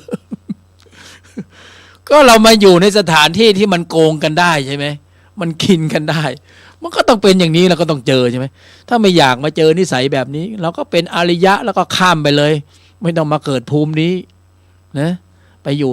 โลกุตระภูมินู้น ไปอยู่มนุษย์ภูมิก็ต้องเจออย่างนี้ใช่ไหมมันเป็นธรรมดามันต้องเจออ่ะจะไปหนีไปไหนได้ก็ที่นี่เขามีแบบนี้ไงเรามาก็ต้องเจอที่ไม่เจอได้ยังไงไปดูเลยเอาข้อมูลของอริยจิตเดินทางสู่โลกุตระเลยเดินสู่ความว่างเปล่าของชีวิตเลยนะไม่ต้องมีสัญญามีร่องรอยให้วุ่นวายแล้วอย่างที่มันต้องมาเจอเพราะมันมีสัญญามันต้องมาเจอกันต้องมาใช้กันนะมาหนุนนำกันก็ดีสิ ไอ้นี่มันมาทวงถามอ่ะเจออยู่2 คนเนี่ยแหละนะส่วนมากก็เจอคนเดียวคนที่มาทวงถามเนี่ยโอ้ยไม่มีมันหนุนดำไม่ค่อยมีอะทวงอยู่เรื่อยทวงสัญญาทวงรูปทวงรสทวงกลิ่นทวงเสียงทวงสัมผัสทวงเงินทวงทองทวงความรู้สึกนะห้ำหั่นประหัตประหารความรู้สึกเชื่อเฉือนกันเสียละเกินอยู่นะเนี่ยแต่คนที่มาหนุนนำนะเนี่ยอย่างที่เราคุยกันเนี่ยหนุนนำเพื่อนรายการธรรมะเนี่ยมาหนุนนำเนี่ยมาทวงนะมาหนุนนำมาเสริม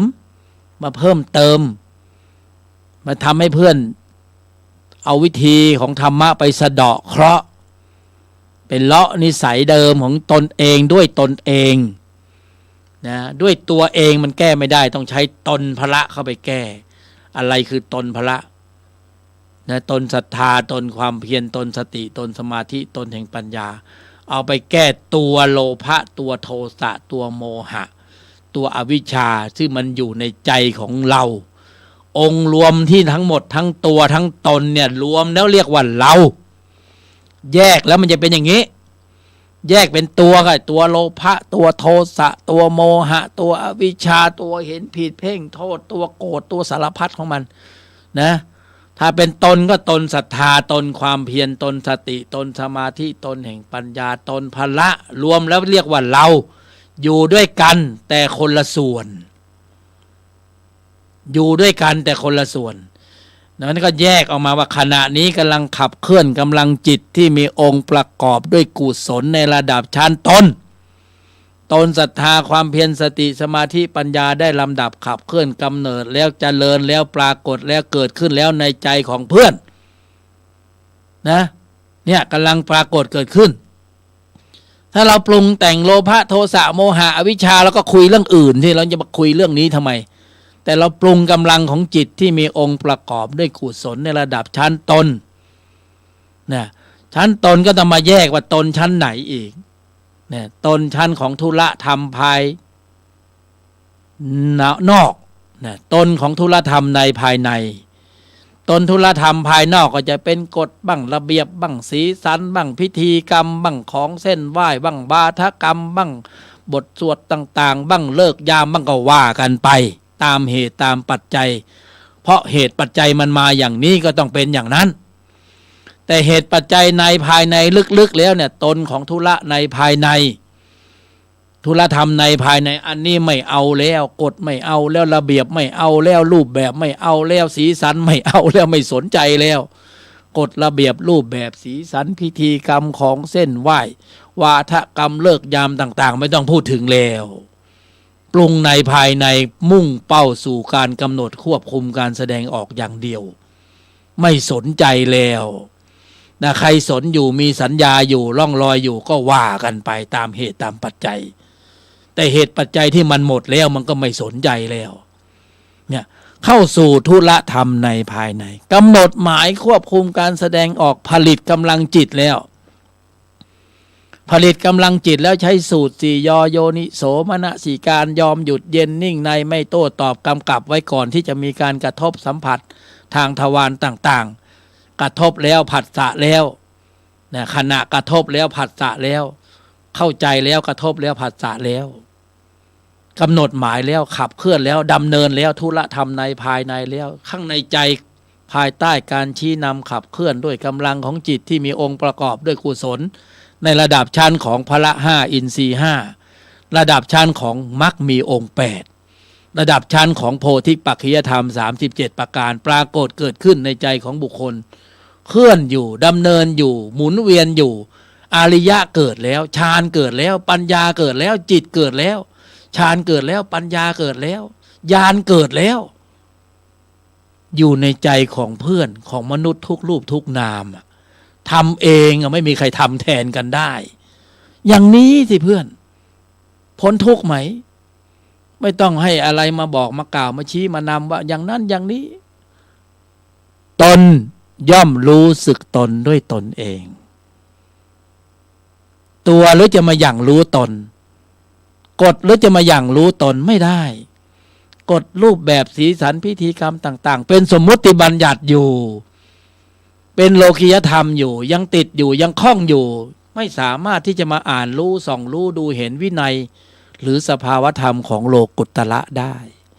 โลกุตระเหมือนอยู่ชั้นบนย่อมส่องรู้ดูเห็นโลกิยจิตชัดแจ้งชัดเจนตรงตามความเป็นจริงรู้อยู่เข้าใจอยู่เห็นแล้วว่าติดตรงไหนคล้องตรงไหนพร่องตรงไหนจะต้องเติมอะไรจะต้องแก้ยังไงต้องไขยังไงต้องใช้วิธีการใช้อุบายอย่างไรนะถ้ามีเหตุมีปัจจัยของบุญมีความสมบูรณ์ถึงพร้อมก็เข้ามาก็จะมาถึงเนี่ยตามเหตุตามปัจจัยมีนัยยะอยู่มีความล้ำลึกละเอียดอ่อนหลายชั้นเชิงซ้อนอยู่ในเหตุปัจจัยอยู่ในเหตุในผลที่บอกที่กล่าวที่พูดนี้อยู่ไม่รู้เหมือนกันพูดอะไรไปบ้างแต่คนที่ได้ยินได้ฟังถ้าในภายในน่ะมีโพธิมีพืชเชื้อมีเมล็ดที่หว่านแล้วเนี่ยย่อมผลิผลเบิกบานเปล่งประกายออกมาเหมือนได้รับปุ๋ยดีได้รับน้ำที่ดีได้มีเหตุปัจจัยที่ถึงพร้อมเหมือนข้าวโพดในหม้อคั่วมาตั้งนานไม่ยอมแตกสักทีวันนี้ได้เหตุได้ปัจจัยแค่ประโยคเดียวคำเดียวสั้นๆมันผลิเลยปรากฏการณ์เกิดขึ้นเลยนี่เป็นเช่นอย่างนี้เพราะฉะนั้นตามเหตุตามปัจจัยเพื่อนมีหน้าที่ในการบริหารใจของเพื่อนเองด้วยตนของตนเองไม่มีใครช่วยใครได้โอกาสเดียวเท่านั้นในการที่จะยกฐานะของจิตวิญญาณให้ข้ามพ้นวังวนแห่งวัฏจักรการเกิดแก่เจ็บตายเพื่อที่จะออกจากเกมของมารเกมของโลกิยะเกมของรักโลภโกรธหลงกินกามเกียจโกงเกมของทุกข์เหตุแห่งทุกข์เพื่อความสุขอันเกษมเดินสู่ความหลุดพ้นด้วยแนวทางแห่งอริยมรรคธรรมบุคคลต้องกระทำเองไม่มีใครเป่าเสกได้เพราะฉะนั้นหลักการแนวทางวิธีการนั้นมีอยู่เหลือแต่ตนปฏิบัติการนะระหว่างที่ปฏิบัติการเนี่ยตนจะขับเคลื่อนได้มากน้อยขนาดไหนก็ขึ้นอยู่กับว่าไอ้วิบากเก่าที่มันมีอยู่เนี่ยมันจะขึดมันจะขัดมันจะขอดมันจะคล้องมันจะขำมันไม่คลายสักทีเนี่ยมันจะขวางนะเรียกว่ามารอะไรก็แล้วแต่จับมันเป็นข้อสอบซะเลยจับมันเป็นอุปกรณ์ซะเลยอย่าไปโอดควรโอ้ยเจ็บอย่างนั้นปวดอย่างนี้ทุกข์อย่างนั้นทุกข์อย่างนี้จับทุกข์เนี่ยให้เป็นสภาวะของการกำหนดหมายทำความเข้าใจและยอมรับความเป็นจริงของมันและจับมันเป็นอุปกรณ์ซะเลยนะทุกข์เหรออ๋อตื่นรู้ทำความเข้าใจมันซะเลยอย่างนี้แหละเพื่อนนะทุกเหตุเพศภัยที่มันหมุนเวียนมาอยู่ในใจของเพื่อนยอมรับความเป็นจริงมันทำความเข้าใจมันนะแล้วก็อ๋อมันซะเลยนะอย่าไปตีอกชกตัวอย่าไปข้ามควรพิริพิไรลำพึงลำพันกูอย่างนี้กูลำบากแล้วเกินทุกอย่างนั้นทุกอย่างงี้โอ้เจ็บแล้วปวดแล้วนอนอยู่ในโรงพยาบาลไม่หายสักทีจับทุกมันเป็นอุปกรณ์ซะเลยนะหมอจะฉีดยาจะใส่ยาจะต่อสายยางอะไรไม่รู้แล้วไม่เจ็บไม่ปวดแล้วกำหนดรู้มันซะเลยทุกข์เหรอนะกำหนดอะไรไม่ออกก็สติอยู่กับลมหายใจเข้าออกใครจะเสียบสายยางอะไรไม่รู้สึกเจ็บสึกปวดอะไรแล้วนะวันนั้นน่ะจะมาถึงแต่วันเนี้ยขอเตรียมแผนงานเตรียมกำลังของใจที่มีองค์ภูมิความรู้สำหรับต่อสู้กับสภาวะทุกข์กายทุกข์ใจที่มันกำลังจะเกิดขึ้นในใจเราที่จะต้องเผชิญอยู่เบื้องหน้าเนี่ยกำหนดรู้ทำความเข้าใจมันยอมรับความเป็นจริงมันหยุดมันซะเลยเหตุปัจจัยของการแสดงออกที่ไม่สำรวมแล้วมันเป็นการเพิ่ม ข้อมูลของทุกข์ก็หยุดมันซะเลยนะแล้วเราก็จะเย็นนะยอมหยุดเย็นนิ่งในไม่โต้ตอบในสถานการณ์ที่มากระทบสัมผัสทางทวารต่างๆตื่นรู้เข้าใจว่านี่เป็นวิบากทนมันเสียยอมรับความเป็นจริงไม่ต้องไปโต้ตอบมันยอมมันเสียในสถานการณ์ที่ต้องทำความรู้สึกทำความเข้าใจด้วยธุรธรรมในภายในแบบเนี้ยเก็บเกี่ยวไปวันละนิดวันละหน่อยวันละชั่วโมงทำได้บ้างทำไม่ได้บ้างหลุดบ้างหลงลืมสติบ้างเผลอไปโลกิยะไปเพลิดเพลินกับมันบ้างเพลงเขาเปิดมาก็นิ่งในไม่โต้ตอบไม่ร้องตามบ้างเผลอก็ร้องตามบ้างถ้านิ่งในไม่โต้ตอบกับสติดึงไว้ก่อนไม่คล้อยตามวัฏจักรจิตเผลอก็ร้องตามบ้างมันก็เก็บไปอย่างเนี้ยเพื่อนตามสถานการณ์ที่เราอยู่ตรงไหนอยู่ในครอบครัวก็ต้องเก็บในสถานการณ์อยู่กับครอบครัวอยู่ในที่ทำงานก็เก็บในสถานการณ์ที่อยู่ที่ทำงานเก็บเกี่ยวไปวันละนิดวันละหน่อยทีละชั่วโมงทีละชั่วโมงทีละชั่วโมงเพื่อความสมบูรณ์ถึงพร้อมของพละห้าและอินทรีย์ห้าเขาโตของเขาเองเขาดำเนินของเขาเองโดยออโต้โดยอัตโนมัติธรรมในภายในขับเคลื่อนแต่เพื่อนต้องสตาร์ทก่อนนะต้องเคยชินกับการสตาร์ทเครื่องคือโยนิโสมนสิการยอมหยุดเย็นนิ่งในไม่โต้ตอบ4 ยอนี้ก่อนแล้วสถานการณ์จะเป็นเครื่องเพาะบ่มเป็นอุปกรณ์ระบบปฏิบัติการนี้เรียกว่าระบบปฏิบัติการทางจิตแอปพลิเคชันมักมีองค์8โพธิปัจจยธรรม37ไม่มีเหตุผลต้องปิดบังอะไรกันอีกแล้วเปิดกันไปเลยชัดแจ้งชัดเจนตรงตามความเป็นจริงเพราะเหตุว่าสิ่งที่พูดนี้มันมีอยู่แล้วในใจของเพื่อนกัลยาณมิตรทุกรูปทุกนามที่มีกายมนุษย์โครงสร้างเดียวกันองค์ประกอบเดียวกันระบบปฏิบัติการเดียวกันใช้ได้ทุกรูปทุกนามเพราะคนที่เกิดมาในโลกนี้ที่เป็นมนุษย์เนี่ยถ้ามันไม่เห็นผิดซะก่อนไม่เป็นมิจฉาทิฏฐิซะก่อนเนี่ยมีโอกาสเข้าสู่กระแสของการดำเนินสู่การปิดเกมของวัฏจักรถ้ามันไม่มีมิจฉาทิฏฐิจนแก่กล้าจนเกินไปนะมีสัมมาทิฏฐิอยู่บ้างเนี่ยโอกาสในการพ้นจากการเกิดแก่เจ็บตายเพราะว่าองค์โครงสร้างและองค์ประกอบนี่พร้อมหมดเลยจิตต่างๆที่เป็นองค์ประกอบสำคัญในการปรุงกำลังของจิตที่มีองค์ประกอบด้วยส่วนดับชั้นของมรรคมีอยู่พร้อมหมดแล้วนะก็คือความหมายคือใจของเราเนี่ยมันถูกลงโปรแกรมของมรรคมาแล้วนะเพียงแค่การลำดับขับเคลื่อนนะจิตที่มีองค์ประกอบกุศลด้วยกุศลในระดับชั้นนี้กลุ่มนี้เพราะความเคยชินดั้งเดิมและสัญญาเก่าสังขารเก่าเวทนาเก่าเนี่ยมันอยู่ในวัฒนธรรมของการเกิดแก่เจ็บตายเพื่อนมนุษย์เราทุกรูปทุกนามมันจึงมีความเคยชินในการลำดับขับเคลื่อนจิตที่มีตัวประกอบด้วยโลภะโทสะโมหะอวิชชาเป็นกอบเป็นกรรมระยำเหลือเกินนะพาแล้วหมุนแล้วเวียนแล้วอยู่ในวัฏสงสารออกไม่ได้นะแต่ไม่ใช่ว่าชั่วโมงของการหลุดพ้นหรือการออกจากวังวนนี้จะไม่มีปรากฏนะมีอยู่แล้วแต่เราเล่นไม่เป็นเอาง่ายๆไหมเราขับเคลื่อนไม่เป็นหรือยังไม่มีความสมบูรณ์ถึงพร้อมมันก็ได้อยู่นี่บางทีมันได้ในธรรมที่เป็นโลกียธรรมยังไม่ใช่โลกุตรธรรมถ้าเป็นอริยมรรคมีองค์8หรือโพธิปัจจยธรรม37เนี่ยคือการเดินทางสู่โลกุตรธรรมการได้มาซึ่งอริยจิตเราไม่ได้สะสมข้อมูลเหล่านี้เราสะสมข้อมูลของธรรมะอยู่เหมือนกันแต่ว่าเป็นธรรมที่ยังไม่พ้นแนวของการเกิดแก่เจ็บตายส่วนมากเราก็จะไปจอดอยู่ธรรมที่อยู่ในระดับชั้นของฌานแค่นั้นเองคือยังมีกฎรูปแบบสีสันพิธีกรรมต่างๆอยู่ยังไม่ใช่โลกุตรธรรมแท้เสียทีเดียว ก็คือเป็นธรรมะเป็นมรรคแต่เป็นมรรคเทียมยังไม่ใช่ของแท้ของแท้นะมันอยู่ในใจของเราอยู่แล้ว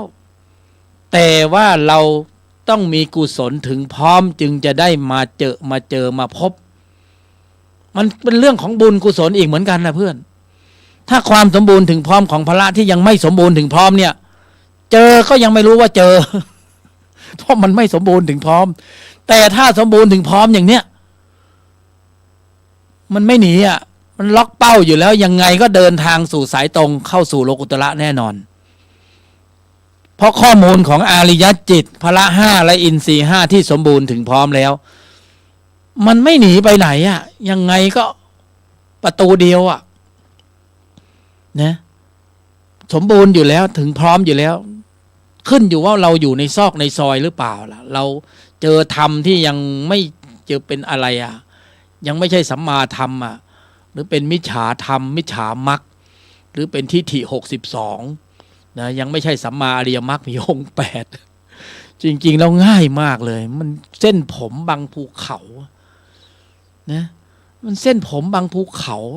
เป็นธรรมะกำมือเดียวพอปรุงแล้วก็ได้ทันทีย้อนรอยการกระทำเดิมนะธรรมะสายดับกำหนดควบคุมการแสดงออกคิดดีพูดดีทำดีใช้สูตร4 ยอเคล็ดวิชาที่ไม่ลับเคล็ดวิชาที่ไม่ลับเนี่ยความลับเขาไม่มาบอกกันแต่อันนี้ไม่ได้ลับมีอยู่แล้วเปิดเผยมีอยู่ในใจของคนทุกคนแต่ทีนี้มันแต่ละคนเนี่ยมันมีสัญญามีร่องรอยมีพืชเชื้อมีข้อมูลของจิตเดิมก็ไปสู้กันเองแล้วกันในใจของบุคคลนั้นๆน่ะของเพื่อนนะไม่ใช่ของใครเราก็เอายุทธวิธีที่ได้เรียนได้รู้ได้เข้าใจว่าธรรมะปฏิบัติแบบกองโจรเนี่ยเราก็เอาวิธีการเนี่ยเข้าไปสะเดาะไปเลาะไปสู้ในใจของเราไปเก็บชั่วโมงธรรมในแต่ละวันใช่ไหมเราเก็บไปสิแต่ละโอกาสเนี่ยตรงไหนเป็นที่ที่มีการกระทบสัมผัสทางทวารต่างๆตรงนั้นคือสถานที่ปฏิบัติธรรมกำหนดหมายเลยนะวิชาบังคับเป็นที่รู้เลยว่ายังไงเสียการเดินทางสู่เส้นทางนี้มันต้องเสียหน้าแน่นอนเสียราคาเสียผลประโยชน์เสียความรู้สึกนะต้องยอมเสียเสียบ้างเพราะไอ้ที่เสียนี่คือวิบากเก่าที่จะต้องเจอเราเคยทิ้งร่องรอยล่วงหล่นไว้ในอดีตภพชาติยังไงมันก็ต้องมาใช้หนี้กันอยู่แล้วเมื่อใช้หนี้ไปด้วยก็สะเดาะเคราะห์ไปในตัวนะทำบารมีไปพร้อมๆกันนิ่งในไม่โต้ตอบถ้าครั้งใดที่เพื่อนกระทบผัสสะแล้วเนี่ยเพื่อนเกิดสวนไปทีเดียวนะวัฏจักรจิตเดิมมันจะเข้ารอบมันอีกถ้านิ่งในแล้วคือหยุดวงจรของวัฏจักรตรงนั้นไม่ให้มันหมุนเวียนต่อมันจะเบรกอยู่ตรงนั้นเลยมันไปต่อไม่ได้ไงอุเบกขาเวทนามันจะนิ่งอยู่ตรงนั้นแต่ต้องมีองค์ประกอบพร้อมด้วยพละห้าและอินทรีย์ห้าเพราะอาการเบรกแบบนี้มันต้องใช้กำลังของพละสูงมันไม่ใช่คิดจะเบรกก็เบรกไม่ใช่อยากจะหยุดก็หยุดมันไม่ได้มันทนไม่ได้หรอกอย่างคนที่เขาแสดงโทสะใช่ไหมอ๋อทำไมไปฆ่าเขาทำไมต้องไปทำร้ายเขาก็บันดาลโทสะนะทนไม่ได้มันทำไปแล้วไงมันเบรกไม่อยู่เพราะอะไรเพราะอำนาจการของจิตเดิมในฝ่ายของวัตตะจิตที่มีตัวประกอบด้วยโลภะจิตโทสะจิตโมหะจิตเนี่ยเพื่อนไปประมาทเขาก็ไม่ได้เขาก็เข้มข้นเขามีกำลังเขาก็แน่จริงนะไม่ใช่ธรรมดานะแล้วองค์รวมทั้งหมดเขากลายเป็นอัตตาตัวกูขึ้นมาเนี่ยเป็นอัตตาเป็นมานะเป็นทิฏฐินะเป็นอนุสัยเป็นอาสวะเป็นสังโยชน์เพื่อนโอ้โหมันไม่หมูนะในการที่จะสู้กับธรรมชั้นเนี่ยเพราะฉะนั้นต้องยอมเลยนะบุคคลที่ท่านเข้าถึงความเป็นอริยบุคคลเนี่ยท่านผ่านมาขนาดไหนจึงควรแก่การเคารพกราบไหว้นอบน้อมสักการะนะถวายอะไรก็ตามเหตุตามปัจจัยถ้าได้เจอท่านองค์นั้นนะมันต้องผ่านกระบวนการในการโอ้โหพละห้าอินทรีย์ห้าจะต้องระดับไหนนะแสงสว่างจะต้องระดับไหนจึงจะสามารถที่จะบดบังรังสีรัศมีของโลภะโทสะให้มัน ความมืดให้มันสลายไปได้นะเพราะนั้นเราต้องสร้างเพียงแค่เหตุปัจจัยของแสงสว่างใช่ไหมเราไม่ต้องไปอะไรมากเพื่อความสมบูรณ์ถึงพร้อมของพละอย่างเดียวความหมายก็คือเรากำลังจุดประกายของเหตุปัจจัยของแสงสว่างให้ปรากฏเมื่อแสงสว่างปรากฏแล้วเหตุปัจจัยของความดีที่สมบูรณ์ถึงพร้อมท่านจะไปจัดการกันเอง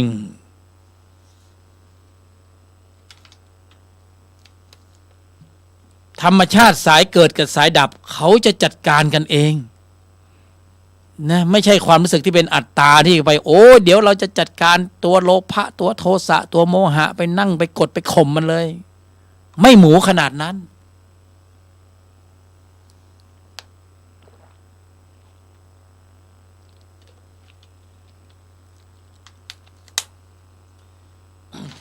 เขาจะจัดการกันเองเรามีหน้าที่เพียงแค่เพิ่มเหตุปัจจัยของแสงสว่างแต่เพียงทายเดียวหลังจากที่แสงสว่างปรากฏแล้วเขาจะไปจัดการกันเองพละห้าและอินทรีย์ห้าที่สมบูรณ์ถึงพร้อมแล้วท่านย่อมมีอำนาจการย่อมจะไปจัดการไอ้ตัวโลภะโทสะโมหะเองโดยอัตโนมัติธรรมเพราะฉะนั้นความสมบูรณ์ถึงพร้อมของพละคือเป้าหมายนะ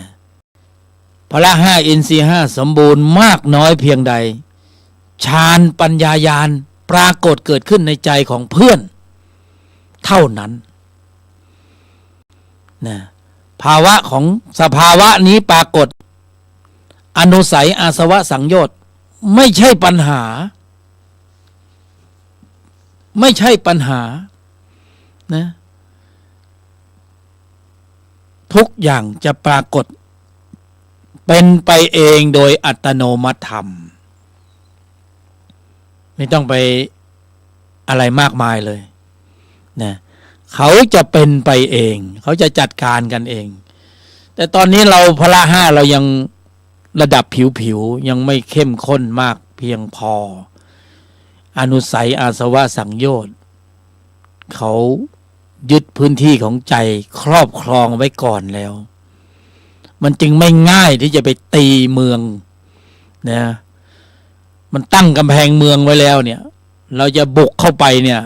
เราจะต้องฝ่ากำแพงเมืองฝ่าวงล้อมระหว่างจะฝ่าจะบุกเข้าไปเหมือนในหนังใช่ไหม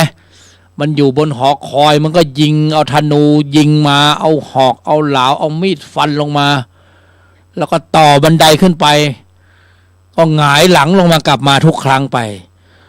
นั่นคือสภาวะของจิตที่มีตัวประกอบด้วยโลภะโทสะโมหะอวิชชามันเข้มข้นแก่กล้ายึดพื้นที่ของใจไว้ก่อนขนาดนี้พละห้าอินทรีย์ห้าจะไปตีเมืองจะไปยึดคืนจะไปยึดพื้นที่คืนนะแล้วมีช่องทางเดียวที่จะยึดคืนได้ไม่มีอุบายวิธีอันแยบคายอย่างอื่นนอกเสียจากพละห้าอินทรีย์ห้าที่ลำดับดำเนินอยู่ในระดับชั้นของอริยมรรคมีองค์8เพราะภายใต้การขับเคลื่อนของพละห้าอินทรีย์ห้าด้วยอุบายวิธีอย่างอริยมรรคมีองค์8เป็นเหตุในภายในนั้นมีการลำดับขับเคลื่อนองค์ธรรมกุศลจิตถึง13องค์ธรรม1จิตองค์รวมทั้งหมดคือโพธิปัจจยธรรม37ประการเป็นกำลังขับของจิตที่มีองค์ประกอบด้วยกุศลในระดับชั้นนี้อยู่ในภายในเป็นริ้วขบวนใหญ่ในการควบคุมการแสดงออกใน1ขณะจิตที่มีการกระทบสัมผัสทางทวารต่างๆแล้วควบคุมการแสดงออกได้นิ่งได้หยุดได้เย็นได้นั่นคือผลงานของพละห้าอินทรีย์ห้าในระดับชั้นของโพธิปัจจยธรรม37ประการใน1ขณะจิตรวมอยู่ในนั้นหมดเลย ความหมายคือหนึ่งขณะจิตที่มีองค์รวมของกุศลจิตในของพละห้าอินทรีย์ห้าระดับนี้อยู่นั่นน่ะก็คือมีองค์ประกอบข้อมูลของเจตสิกธรรมที่เป็นองค์ประกอบอยู่ในนั้นเป็นองค์ประกอบสำคัญในการขับเคลื่อนสู่ระบบควบคุมการแสดงออกนี่แหละเพื่อนหนึ่งขณะจิตนั้นเพื่อนเปรียบเทียบง่ายๆคือต้มยำขิงข่าตะไคร้ใบมะกรูดกะปิน้ำปลาน้ำตาลน้ำหวานอะไรไม่รู้ใส่เข้าไปใช่ไหมมะนาวหนึ่งช้อนคือหลากรสไม่มีรสอันมากมายอยู่ในหนึ่งช้อนที่เราตักแล้วเข้าปากเข้าไปโอ้โหต้มยำนี่รสแซ่บมีเปรี้ยวหวานมันเค็มเผ็ดอยู่ในนี้หมดเลยหนึ่งช้อนก็คือหนึ่งขณะจิตนะเพื่อนแต่มันอยู่ที่การปรุงคนปรุงที่สมบูรณ์ถึงพร้อมถ้าไม่ใส่มะนาวก็เป็นต้มจืดใช่ไหมวันนั้นใส่มะนาวเข้าไปหน่อยเป็นต้มยำมันออกรสเปรี้ยวหวานมันเค็มอร่อยมากเลยรสชาติกลมกล่อมหนึ่งช้อนซดเข้าไปอ้อยลำแต๊ะนะใครเป็นคนทำเนี่ยโอ้โหฝีมือแม่ครัวพ่อครัวอร่อยมากใครเป็นคนปรุงกำลังจิตที่มีองค์ประกอบด้วยกุศลดับชั้นของพละห้าอินทรีย์ห้านี้เป็นการประชุมรวมพร้อมกันของจิตที่สมบูรณ์ถึงพร้อมในหนึ่งขณะจิตเนี่ยมีองค์ประกอบของเจตสิกธรรมในระดับชั้นของมรรคประกอบข้อมูลอยู่ในนี้โอ้โหเพื่อนเอ้ยหนึ่งขณะจิตนั้นน่ะมีกำลังของพละระดับไหนอะโลภะโทสะโมหะนี่บ่ย่านแล้วเพื่อนมันอยู่ไม่ได้แล้วเพราะมันจะไปสู้โลกุตละจิตได้ยังไงยังไงก็ธรรมะสายดับย่อมมีอำนาจการเหนือธรรมะสายเกิดที่เราดูแล้วมันลบไม่ได้สู้มันไม่ได้ก็เพราะว่ามันไม่สมบูรณ์ถึงพร้อมของพละนี่เองนะเราจะกินต้มยำก็กลายเป็นต้มจืดใช่ไหมเราจะสู้กับอนุสัยอาสวะสังโยชน์เราเอาสมถะไปอัดกับมันอย่างเงี้ยมันก็สมบูรณ์ถึงพร้อมในระดับหนึ่งแต่กำลังยังไม่เพียงพอยังไม่สมบูรณ์ถึงพร้อมที่สุดต้องขับเคลื่อนด้วยเหตุด้วยปัจจัยของการปรุงกำลังจิตที่มีองค์ประกอบระดับนี้มีการประชุมรวมพร้อมกันของพละห้าอินทรีย์ห้า13องค์ธรรมหนึ่งจิตโพธิปักขิยธรรม37ต้องใช้กำลังขับระดับเนี้ยควบคุมระบบแสดงออกแล้วอนุสัยอาสวะโลภะโทสะโมหะอวิชชาถอยกรูดเลยเพื่อนมันขึ้นสู่วิถีจิตไม่ได้มันไม่มีกำลังขับแต่ที่มันขับยังเข้มข้นทุกวันนี้เพราะความเคยชินที่เราใช้มันบ่อยใช่ไหมเพื่อนมีจิตที่มีตัวประกอบด้วยโทสะความโกรธเนี่ยเพื่อนโอ้โหเป็นคนมักโกรธเพื่อนใช้ตัวนี้บ่อยเสียหน้าเสียราคาเสียผลประโยชน์เห็นผิดเพ่งโทษความโกรธขึ้นเพื่อนใช้บ่อยเกินไปแล้วเสียหน้าเสียราคาเสียผลประโยชน์นะเห็นผิดเพ่งโทษผลประโยชน์โกรธเคืองความโกรธขึ้นเพื่อนใช้มันบ่อยเกินไปความเคยชินของมันตรงนี้แหละมันทำให้เกิดนิสัยของคนขี้มักโกรธมักเห็นผิดมักเพ่งโทษนะกลายเป็นอัตตาเป็นมานะเป็นทิฐิเป็นตัวกูเพื่อนจะอนุรักษ์จิตตัวนี้ไว้ใช่ไหมนี่เรารักกันนะเราถึงมาบอกว่าเพื่อนมันเป็นอันตรายนะไอ้ตัวนี้อนุรักษ์ไว้ไม่ได้มันคือเหตุปัจจัยของทุกข์พระบรมศาสดาตรัสไว้ชัดเจนแล้วนี่คือเหตุแห่งทุกข์เพื่อนจะอนุรักษ์มันไว้ใช่ไหมนะเพื่อนก็ไม่อยากจะอนุรักษ์แต่เพื่อนก็บอกว่าเอ้ยเราก็ไม่อยากจะเอามันไว้หรอกแต่เราไม่รู้จะเอามันออกยังไง ไอ้จิตที่มีตัวประกอบด้วยอัตตามานะทิฏฐิเนี่ยกูได้กูมีกูเป็นเนี่ยกูไม่อยากอนุรักษ์มันไว้เลยแต่กูไม่รู้จะเอามันออกยังไงอ่ะนะวันก่อนก็ไปนั่งกดข่มมันอยู่เป็นชั่วโมงโอ้โหนั่งเป็นวันเลยบอกโอ้โหนั่งสมาธิได้เป็นวันเลย แต่มันไม่ออกอ่ะมันเป็นยามันไม่ตรงโรคกับเพื่อนเกามันไม่ถูกที่คันน่ะเราไม่ชอบมันเลยนะจิตที่มีตัวประกอบด้วยความโกรธเนี่ยเวลามันเกิดขึ้นมาเนี่ยเรารู้สึกโอ้โหตัวร้อนเผาเลยใจเราหวั่นไหววิตกกังวลคุ้นคิดเหนื่อยหน่ายเป็นทุกข์ฉุนเฉียวเกลี้ยวกราดขาดความเมตตาเพื่อนเอ้ยลูกหลานเราวิ่งกันเปิงกันวิ่งหนีกันหัวจุกหัวจุนเลยเพราะกลัวความโกรธของเราเพราะเรามีอำนาจการมากเลยเรามีความโกรธโอ้โหเรายิ่งใหญ่เราอลังการแต่เพื่อนเรารู้สึกแย่เลยเพราะเราแพ้ตัวเราเองเราอยากจะจัดการมันซะเหลือเกินแต่ไม่รู้ว่าจะทำยังไงเอามันออกว่าเพื่อนมีสัก2 เม็ดไหมโอ้ยไม่ใช่อ่ะนั่นมันไม่ใช่ของดีอ่ะแล้วเราเคลิบเคลิ้มไปกับมันแต่สุดท้ายความโกรธแล้วก็ยังอยู่มันไม่มีเพื่อนมีทางเดียวเท่านั้นคือเอกายมัคโคปฏิปทาถ้าวันนี้เพื่อนไม่ยอมที่จะฟื้นกำลังของพละ5อินทรีย์5ขึ้นมา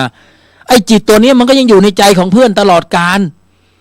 เพื่อนจะมีกฎระเบียบรูปแบบสีสันพิธีกรรมปฏิบัติอะไรขนาดไหนเราไม่รู้ละแต่เรารู้แต่ว่ามันไม่ออกมันไม่หมดมันยังอยู่ในใจเพื่อนอยู่ถ้าเพื่อนปฏิบัติไปแล้วเพื่อนมีความรู้สึกว่ากูได้กูมีกูเป็นน่ะไอ้ตัวเนี้ยคือตัวทิฏฐิไอ้ตัวนี้ใหญ่กว่าไอ้ตัวโทสะอีกโอ้โหมันไม่ธรรมดาเพื่อน มันไม่ออกนี่เราทำนี่จะให้มันออกจะสะเดาะมัน จะสะเดาะมันจะเลาะมันทีเดียวเนี่ยในช่วงที่เรามีกายมนุษย์ครั้งนี้เนี่ยเอาไหมล่ะเพื่อนของจริงไหมถ้าเพื่อนของจริงเพื่อนเอาเลยกำหนดหมายเลยโยนิโสมนสิการยอมหยุดเย็นนิ่งในไม่โต้ตอบเพื่อนเอาสูตร4 ยอไปเพื่อนกำหนดไปวันละชั่วโมงพอละเพื่อนค่อยๆสร้างกำลังของพละ5ขึ้นมานะเพราะพละ5ระดับเนี้ยมันใช่อยู่แล้วเพื่อนมันไม่ได้มีอะไรเพื่อนพิสูจน์ได้นะเพื่อนเอาสภาวธรรมที่เพื่อนทำได้เนี่ยเพื่อนเอาไปอ่านพระไตรปิฎกเลยเพื่อนไปตีเข้าไปในบัญญัติเข้าไปเลยเพื่อจะตีบัญญัติแตกเลยจับสภาวะของเพื่อนเนี่ยที่มีอยู่เนี่ยเทียบเคียงเข้าไปในบัญญัติเลยเพื่อนจะรู้เลยเอ้ยอันนี้คือมรรคมีองค์8อันนี้คือโพธิปัจจยธรรม37แล้วเพื่อนจะเพิกเฉยอยู่ทำไมอ่ะเราไม่ได้มาบรรยายบ่อยนะ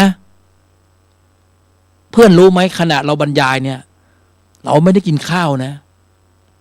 เราวูบวาบเนี่ยเราจะเป็นลมนะตอนเนี้ยเราเหลือ20 นาทีนะบรรยายให้เพื่อนฟังเดี๋ยวเราต้องดื่มน้ำก่อนนะเราไม่ได้มาบรรยายบ่อยนะเพื่อนเอาสูตรนี้ไปทำนะแล้วเพื่อนได้สภาวะนะแล้วเพื่อนเทียบเคียงเข้าไปในบัญญัตินะเราไม่ได้พาเพื่อนหลงทางนะเราไม่ได้พาเพื่อนเข้าป่านะเราไม่ได้พาเพื่อนออกทะเลนะเราจะพาเพื่อนขึ้นฝั่งนะเพื่อนจะขึ้นหรือเปล่าล่ะเราบอกว่าเราไม่ได้มาบรรยายบ่อยนะวันนี้เราบรรยายอีก1 ครั้งอาทิตย์หน้าเราไม่รู้ว่าเราจะได้บรรยายหรือเปล่า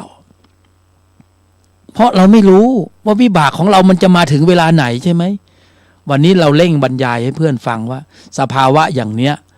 เพื่อนเราไม่ได้พาเพื่อนหลงทางเราไม่ได้ต้องการอะไรนะเพื่อนเอาไปทำมีสภาวะถ้าเพื่อนไม่เชื่อมั่นว่าสิ่งที่เราพูดเป็นยังไงเพื่อนจงพิสูจน์ด้วยตัวเพื่อนเองสภาวะที่เพื่อนมีอยู่เนี่ยเพื่อนไปอ่านบัญญัติแล้วเพื่อนจะตีบัญญัติแตกนี่เพื่อนยังไม่มีบัญญัติยังไม่มีสภาวะเลยเพื่อนไปอ่านบัญญัติแล้วถ้าเพื่อนโชคไม่ดีไปเจอบัญญัติที่เขาเขียนผิดเขียนเพี้ยนล่ะเพื่อนไปหลงเชื่อเขาให้นี่เพราะนั้นสิ่งที่มีอยู่เนี่ยคือตาเห็นรูปหูได้ยินเสียงจมูกได้กลิ่นลิ้นรู้รสกายสัมผัสสัญญาในร่องรอยต่างๆในหมู่กลุ่มในครอบครัวในที่ทำงานนะสัญญาที่ต้องมาเจอเรื่องนั้นเรื่องนี้งานนั้นงานนี้บุคคลนั้นบุคคลนี้นะวิบากนั้นวิบากนี้จะต้องเจอจะต้องสัมผัสสัมพันธ์จะต้องมีปรากฏเกิดขึ้นในแต่ละวันแต่ละคืนเนี่ยเพื่อนจับตรงนั้นเป็นอุปกรณ์เราเข้าใจในสิ่งที่มันแสบเผ็ดแสบร้อนเข้มข้นหนาแน่นในที่นี้หมายถึงจิตที่มีตัวประกอบด้วยโลภะโทสะโมหะอวิชชาที่มันมีอยู่แล้วในใจของเพื่อนไอ้โปรแกรมตัวเนี้ยเราไม่มีวิธีการที่จะล้างมันออก ได้ดีเท่ากับโปรแกรมของมักถ้าเพื่อนมีโทรศัพท์มือถือเครื่องหนึ่งเพื่อนไม่ชอบแอปนี้แอปนั้นเพื่อนก็ดีลีทออกลบมันออกมันก็ง่ายดีใช่ไหมแต่ไอจิตที่มีตัวประกอบด้วยโลภะโทสะโมหะอวิชชาเนี่ยเพื่อนจะเอามันออกยังไงเพื่อนจะเก็บมันไว้ยังไงนะวันนี้มันยังไม่แสดงบทบาทของความฉุนเฉียวเกลี้ยวกล่อมสัญชาตญาณดิบโหดใช่ไหมเพื่อนก็ยังคิดว่าคงไม่เป็นอะไรหรอกเพื่อนอย่าลืมนะตัวเพื่อนก็มีไม่น้อยนะข้อมูลเหล่านี้มันมีอยู่ในใจก็คือพยามารลูกของเพื่อนเป็นยังไงมีไหมเขาเกิดมาอยู่ในครอบครัวของเพื่อนพ่อแม่ของเพื่อนมีไหมจิตที่มีตัวประกอบด้วยโลภะโทสะโมหะอวิชชาอันนี้มันคือระเบิดเวลานะเพื่อนมันพกคนละลูก2 ลูก 3 ลูกเนี่ยเดี๋ยวครอบครัวเพื่อนมันจะพังเพื่อนของเพื่อนจะพังองค์กรจะพังหมู่กลุ่มจะพังนะความสัมพันธ์ที่ดีๆต่างๆทุกอย่างจิตที่มีตัวประกอบด้วยโทสะเนี่ยมันจัดการมาไม่รู้กี่รูปกี่นามแล้วเราจะอนุรักษ์มันไว้อยู่หรือในเมื่อกำลังขับอริยมรรคมีองค์8ในภายในเนี่ยเขาโหลดโปรแกรมไว้ในใจเรียบร้อยแล้วทำไมเราไม่ขับเคลื่อนกำลังจิตที่มีองค์ประกอบด้วยกุศลระดับชั้นของมรรคระดับนี้เราไปเล่นอะไรอยู่เก็บชั่วโมงไปซิในแต่ละวันน่ะควบคุมการแสดงออกไปใช้สูตร4 ยอเราขยายความให้ชัดมากเลยสภาวะเพื่อนไปปรุงเองชงเองกินเองสัมผัสความรู้สึกเองแต่บอกกล่าวแล้วแต่เพียงแต่ว่ามันเป่าเสกเพียงไม่ได้แค่นั้นเองต้องทำเองหมดเลยไม่มีใครช่วยใครได้นะเพราะระบบปฏิบัติการนี้เนี่ยเขามีอยู่แล้วโดยธรรมชาติถ้าเขาทำได้ข้อมูลทุกข์ในใจของเพื่อนมันลดอะไรคือข้อมูลทุกข์จิตที่มีตัวประกอบด้วยโลภะโทสะโมหะอวิชชาเนี่ยมันเจออำนาจการของพละ5อินทรีย์5แล้วมันเริ่มฝ่อลงมันเริ่มจืดลงมันเริ่มจางลงเหมือนเพื่อนเปิดน้ำใสเข้าไปในแก้วขุ่นเนี่ยใจของเพื่อนมันก็จะสงบเย็นฌานเกิดปัญญาเกิดฌานเกิดโลกุตระเกิดส่องรู้ดูเห็นเข้าใจในโลกิยะหมดเข้าใจหมดแต่ตอนนี้เรายังไม่เข้าใจเรายังอยู่ในวังวนของมันอยู่ไงเพื่อนเราไม่รู้หรอกว่าวันนี้เราจะมาคุยอะไรนะแต่เราก็ถ้าจะให้คุยต่ออีกชั่วโมงก่อนหน้านี้เราคุยไม่ได้แล้วเราไม่รู้ว่าเราพูดอะไรไปบ้างแล้วแต่รู้แต่ว่ามันดีมันมีประโยชน์นะเพื่อนแม้ถ้าบันทึกไว้นะเอาไปฟังอีกหลายๆรอบอะประโยชน์มันเกิดเยอะนะเขามีอยู่แล้วไงเดี๋ยวนี้มันจะทำยังไงให้ขับเคลื่อนนะแรงต้านมันสูงมากแรงต้านก็คือวิบากของมันจะเจอธรรมที่ละเอียดอ่อนสุขุมลุ่มลึกหลายชั้นเชิงซ้อนอย่างเงี้ยแล้วจะเข้าใจทันทีมันไม่เข้าใจหรอกแต่ต้องใช้วันเวลาหน่อยเนี่ยเป็นยังไงพอ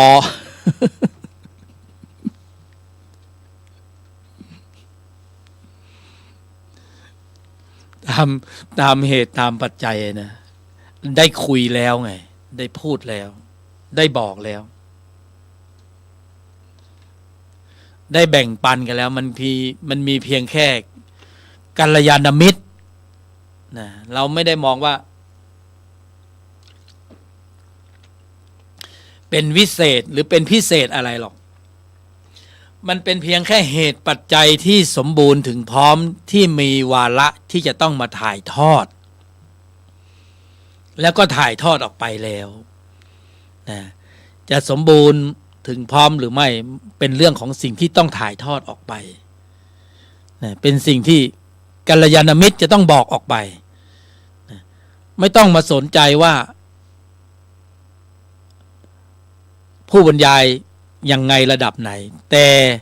สิ่งที่บรรยายออกไปใช่ไหมเพื่อนเร่งทำความเพียรสมประทาน4นะเพื่อนเร่งทำความเพียรสมประทาน4นะ สิ่งที่ยังไม่มีปรากฏทำให้มีปรากฏที่มีอยู่แล้วให้สมบูรณ์ถึงพร้อม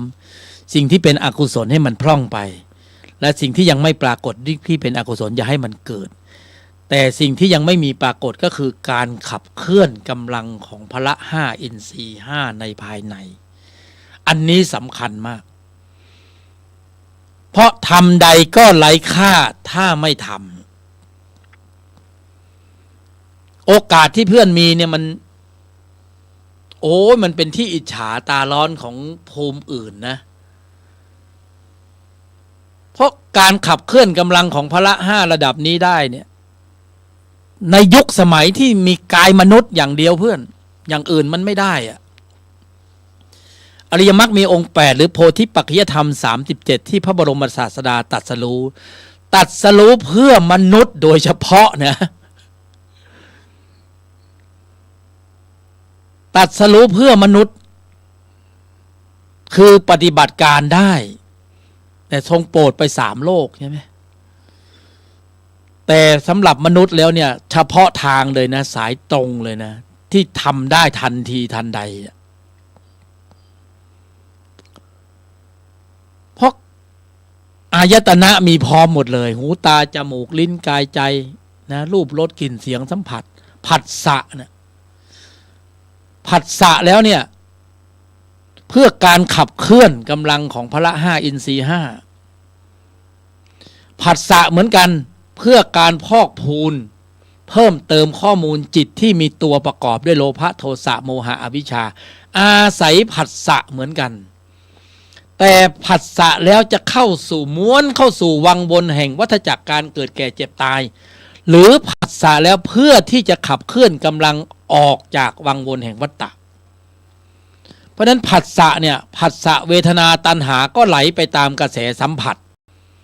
โลภะโทสะโมหะอวิชชาก็เจริญพอกพูนไพบูลย์งดงามเหมือนเดิมคือธรรมะสายเกิดใช่ไหมแต่ผัสสะแล้วเนี่ยนะกำหนดควบคุมการแสดงออกต้องมาในช่วงจังหวะนี้เหมือนกันพอกำหนดควบคุมการแสดงออกแล้วผัสสะแทนที่จะเป็นเวทนาตัณหาไม่ใช่สู่วังวนระดับนั้นแล้วแต่เป็นการผัสสะเพื่อขับเคลื่อนพละห้าอินทรีย์ห้าเป็นจิตคนละชุดกันนะเป็นจิตสำหรับทำสายเกิดกับจิตสำหรับทำสายดับสิ่งที่ว่าเนี่ยปรากฏเกิดขึ้นในใจของบุคคลของเพื่อนทุกรูปทุกนามปลายทางไม่เหมือนกันปลายทางที่หนึ่งผัสสะแล้วไหลคือม้วนเข้าสู่วังวนแห่งวัฏจักรการเกิดแก่เจ็บตายผัสสะเหมือนปลายทางอีกปลายทางหนึ่งขับเคลื่อนด้วยกำลังที่มีองค์ประกอบด้วยจิตที่มีกุศลในระดับชั้นของพละห้าอินทรีย์ห้าด้วยอุบายวิธีอันแยบคายด้วยวิธีการคืออริยมรรคมีองค์8เป็นเหตุพอปรุงเหตุแล้วก็ผลก็คือย้อนลอยกลับมาสู่การขับเคลื่อนกำลังของพละห้าอินทรีย์ห้าก็จะส่งผลสู่ภาวะของสภาวะฌานปัญญาญาณในที่สุดนี่ใครจะฌานปัญญาญาณในที่สุดมันขึ้นอยู่กับปริมาณข้อมูลความสมบูรณ์ถึงพร้อมของพละ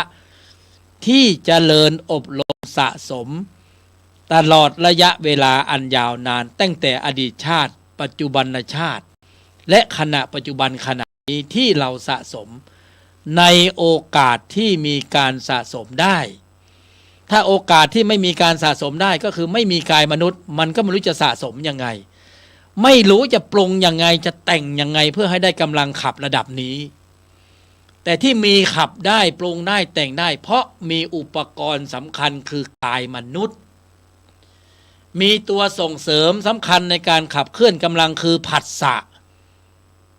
การกระทบผัสสะทางอายตนะต่างๆเพราะนั้นมันมีนัยยะว่ามีเหตุผลว่าทำไมพวกเราจึงต้องมาเกิดเป็นมนุษย์ในภพนี้ชาตินี้เพราะมีเหตุผลอย่างนี้นี่แหละคือสามารถขับเคลื่อนการขับกำลังของจิตที่จะออกจากวังวนแห่งวัฏจักรการเกิดแก่เจ็บตายนี้ได้นี่เองถ้าไม่ใช้ทำระดับนี้มันออกไม่ได้ คือมีช่องออกช่องเดียวคือเอกายมัคโคในสมัยที่มาเกิดเป็นมนุษย์ ปิดเกมของวัฏจักรการเกิดแก่เจ็บตายออกจากเกมเสียทีไม่งั้นก็อยู่อย่างเดิมเนี่ยเพื่อนมีจุดรองรับต่างๆในภพภูมิต่างๆตามแต่อำนาจการของข้อมูลของจิตชนิดนั้นๆเพื่อนสะสมข้อมูลจิตชนิดไหนเพื่อนก็จะได้ภพภูมิชนิดนั้นๆในเบื้องหน้าเราก็ไม่รู้ว่าวัฏจักรวัฏสงสารใครมาออกแบบให้มันมีแบบนี้แต่มันก็มีอยู่ที่มาที่ไปเราก็ไม่รู้แต่มันก็มีอยู่มันมีตามสมมุติเนี่ยแหละใครหนอมาออกแบบกายมนุษย์ให้เป็นกายอย่างนี้มีอายตนะแบบนี้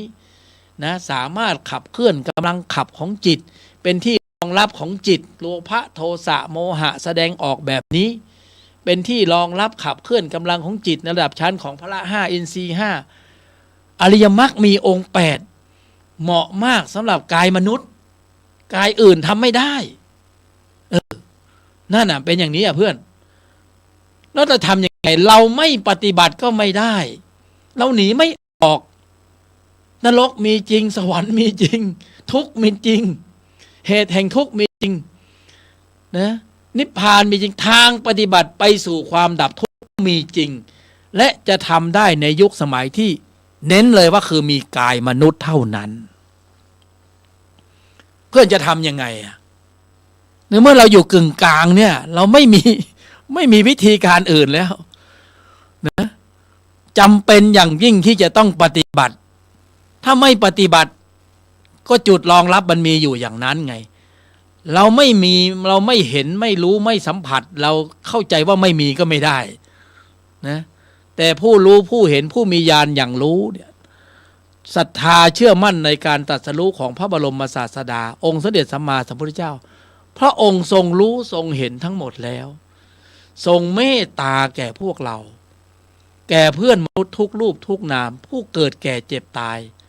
เมตตาแล้วเมตตาอีกนะให้ที่สุดก็คือให้ทางออกจากทุกข์ตรัสรู้แล้วซึ่งอริยสัจสี่ทุกข์กำหนดรู้แล้วทำความเข้าใจแล้วยอมรับความเป็นจริงเสียสมุทัยละมันเสียวางมันเสียระบบคิดพูดทำที่ล้มเหลวเป็นอกุศลความหลุดพ้นอันเกษมมีอยู่เส้นทางปฏิบัติทรงชี้แจงแถลงไว้ชัดเจนเลยว่าอริยมรรคมีองค์8เป็นธรรมที่ต้องกำหนดเจริญควบคุมการแสดงออกให้ได้ในชีวิตประจำวันแม้ขณะสัมผัสก่อนสัมผัสขณะสัมผัสภายหลังจากสัมผัสเพื่อการขับเคลื่อนกำลังของจิตที่มีองค์ประกอบด้วยกุศลดับชั้นของพละ5อินทรีย์5ในภายในสิ่งที่พูดนี้ทั้งหมดคือเพื่อนเองตัวเพื่อนเองใจเพื่อนเองเราทุกคนที่เป็นมนุษย์มีอยู่แล้วโดยดุษฎีหนีไม่พ้นมีอยู่แล้วธรรมชาติธรรมดานะฟังแล้ว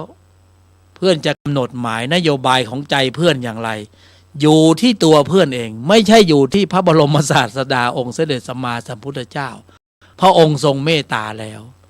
นะอยู่ที่ตัวของท่านของเพื่อนเองเราเป็นกัลยาณมิตรซึ่งกันและกันเราก็แบ่งปันแค่นี้แหละสมบูรณ์ถึงพร้อมด้วยเหตุผล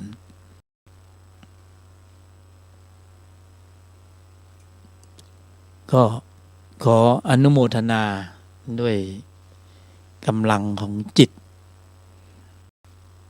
นะที่มีองค์ประกอบด้วยกุศลเป็นอันมากได้เจริญเกิดขึ้นในใจของเพื่อนทุกรูปทุกนามก็บรรยายไปก็แทบจะไม่เปิดช่องว่างให้จิตที่มีตัวประกอบด้วยอกุศลมันเกิดแทรกเบียดขึ้นมาให้ลำดับขับเคลื่อนด้วยกุศลตลอดสายเป็นบุญเป็นตบะเป็นเดชเป็นเดชะเป็นอำนาจการเป็นอิทธิเป็นฤทธิเป็นประสิทธิให้ปรากฏเกิดขึ้นในใจของบุคคลทุกรูปทุกนามตามแต่เหตุตามแต่ปัจจัยข ก็ขออนุโมทนาในกำลังของพละที่จะได้เจริญเกิดขึ้นในใจต่อไปในใจของเพื่อนทุกรูปทุกนามนะการเกิดเป็นมนุษย์ในครั้งนี้หวังว่าคงไม่ฟาวคงไม่สูญเปล่าคงไม่โมฆะเขาให้มาลดมาละนะมาเพิ่มเติมพละแต่เราก็เผลอไปแล้วตั้งลำย้อนกลับมาใหม่คิดใหม่นะไปเพิ่มเติมข้อมูลจิตที่มีตัวประกอบด้วยโลภะโทสะโมหะพยามารก็ตบมือยินดีต้อนรับสู่การเวียนตายเวียนเกิดเพราะฉะนั้นก็จงตื่นนะถอยกลับมาตั้งลำใหม่ยังไม่สายกายกองสังขารยังมีอยู่การขับเคลื่อนของมรรครอเราอยู่จงมีความเพียรและตั้งมั่นต่อไปอนุโมทนาสาธุ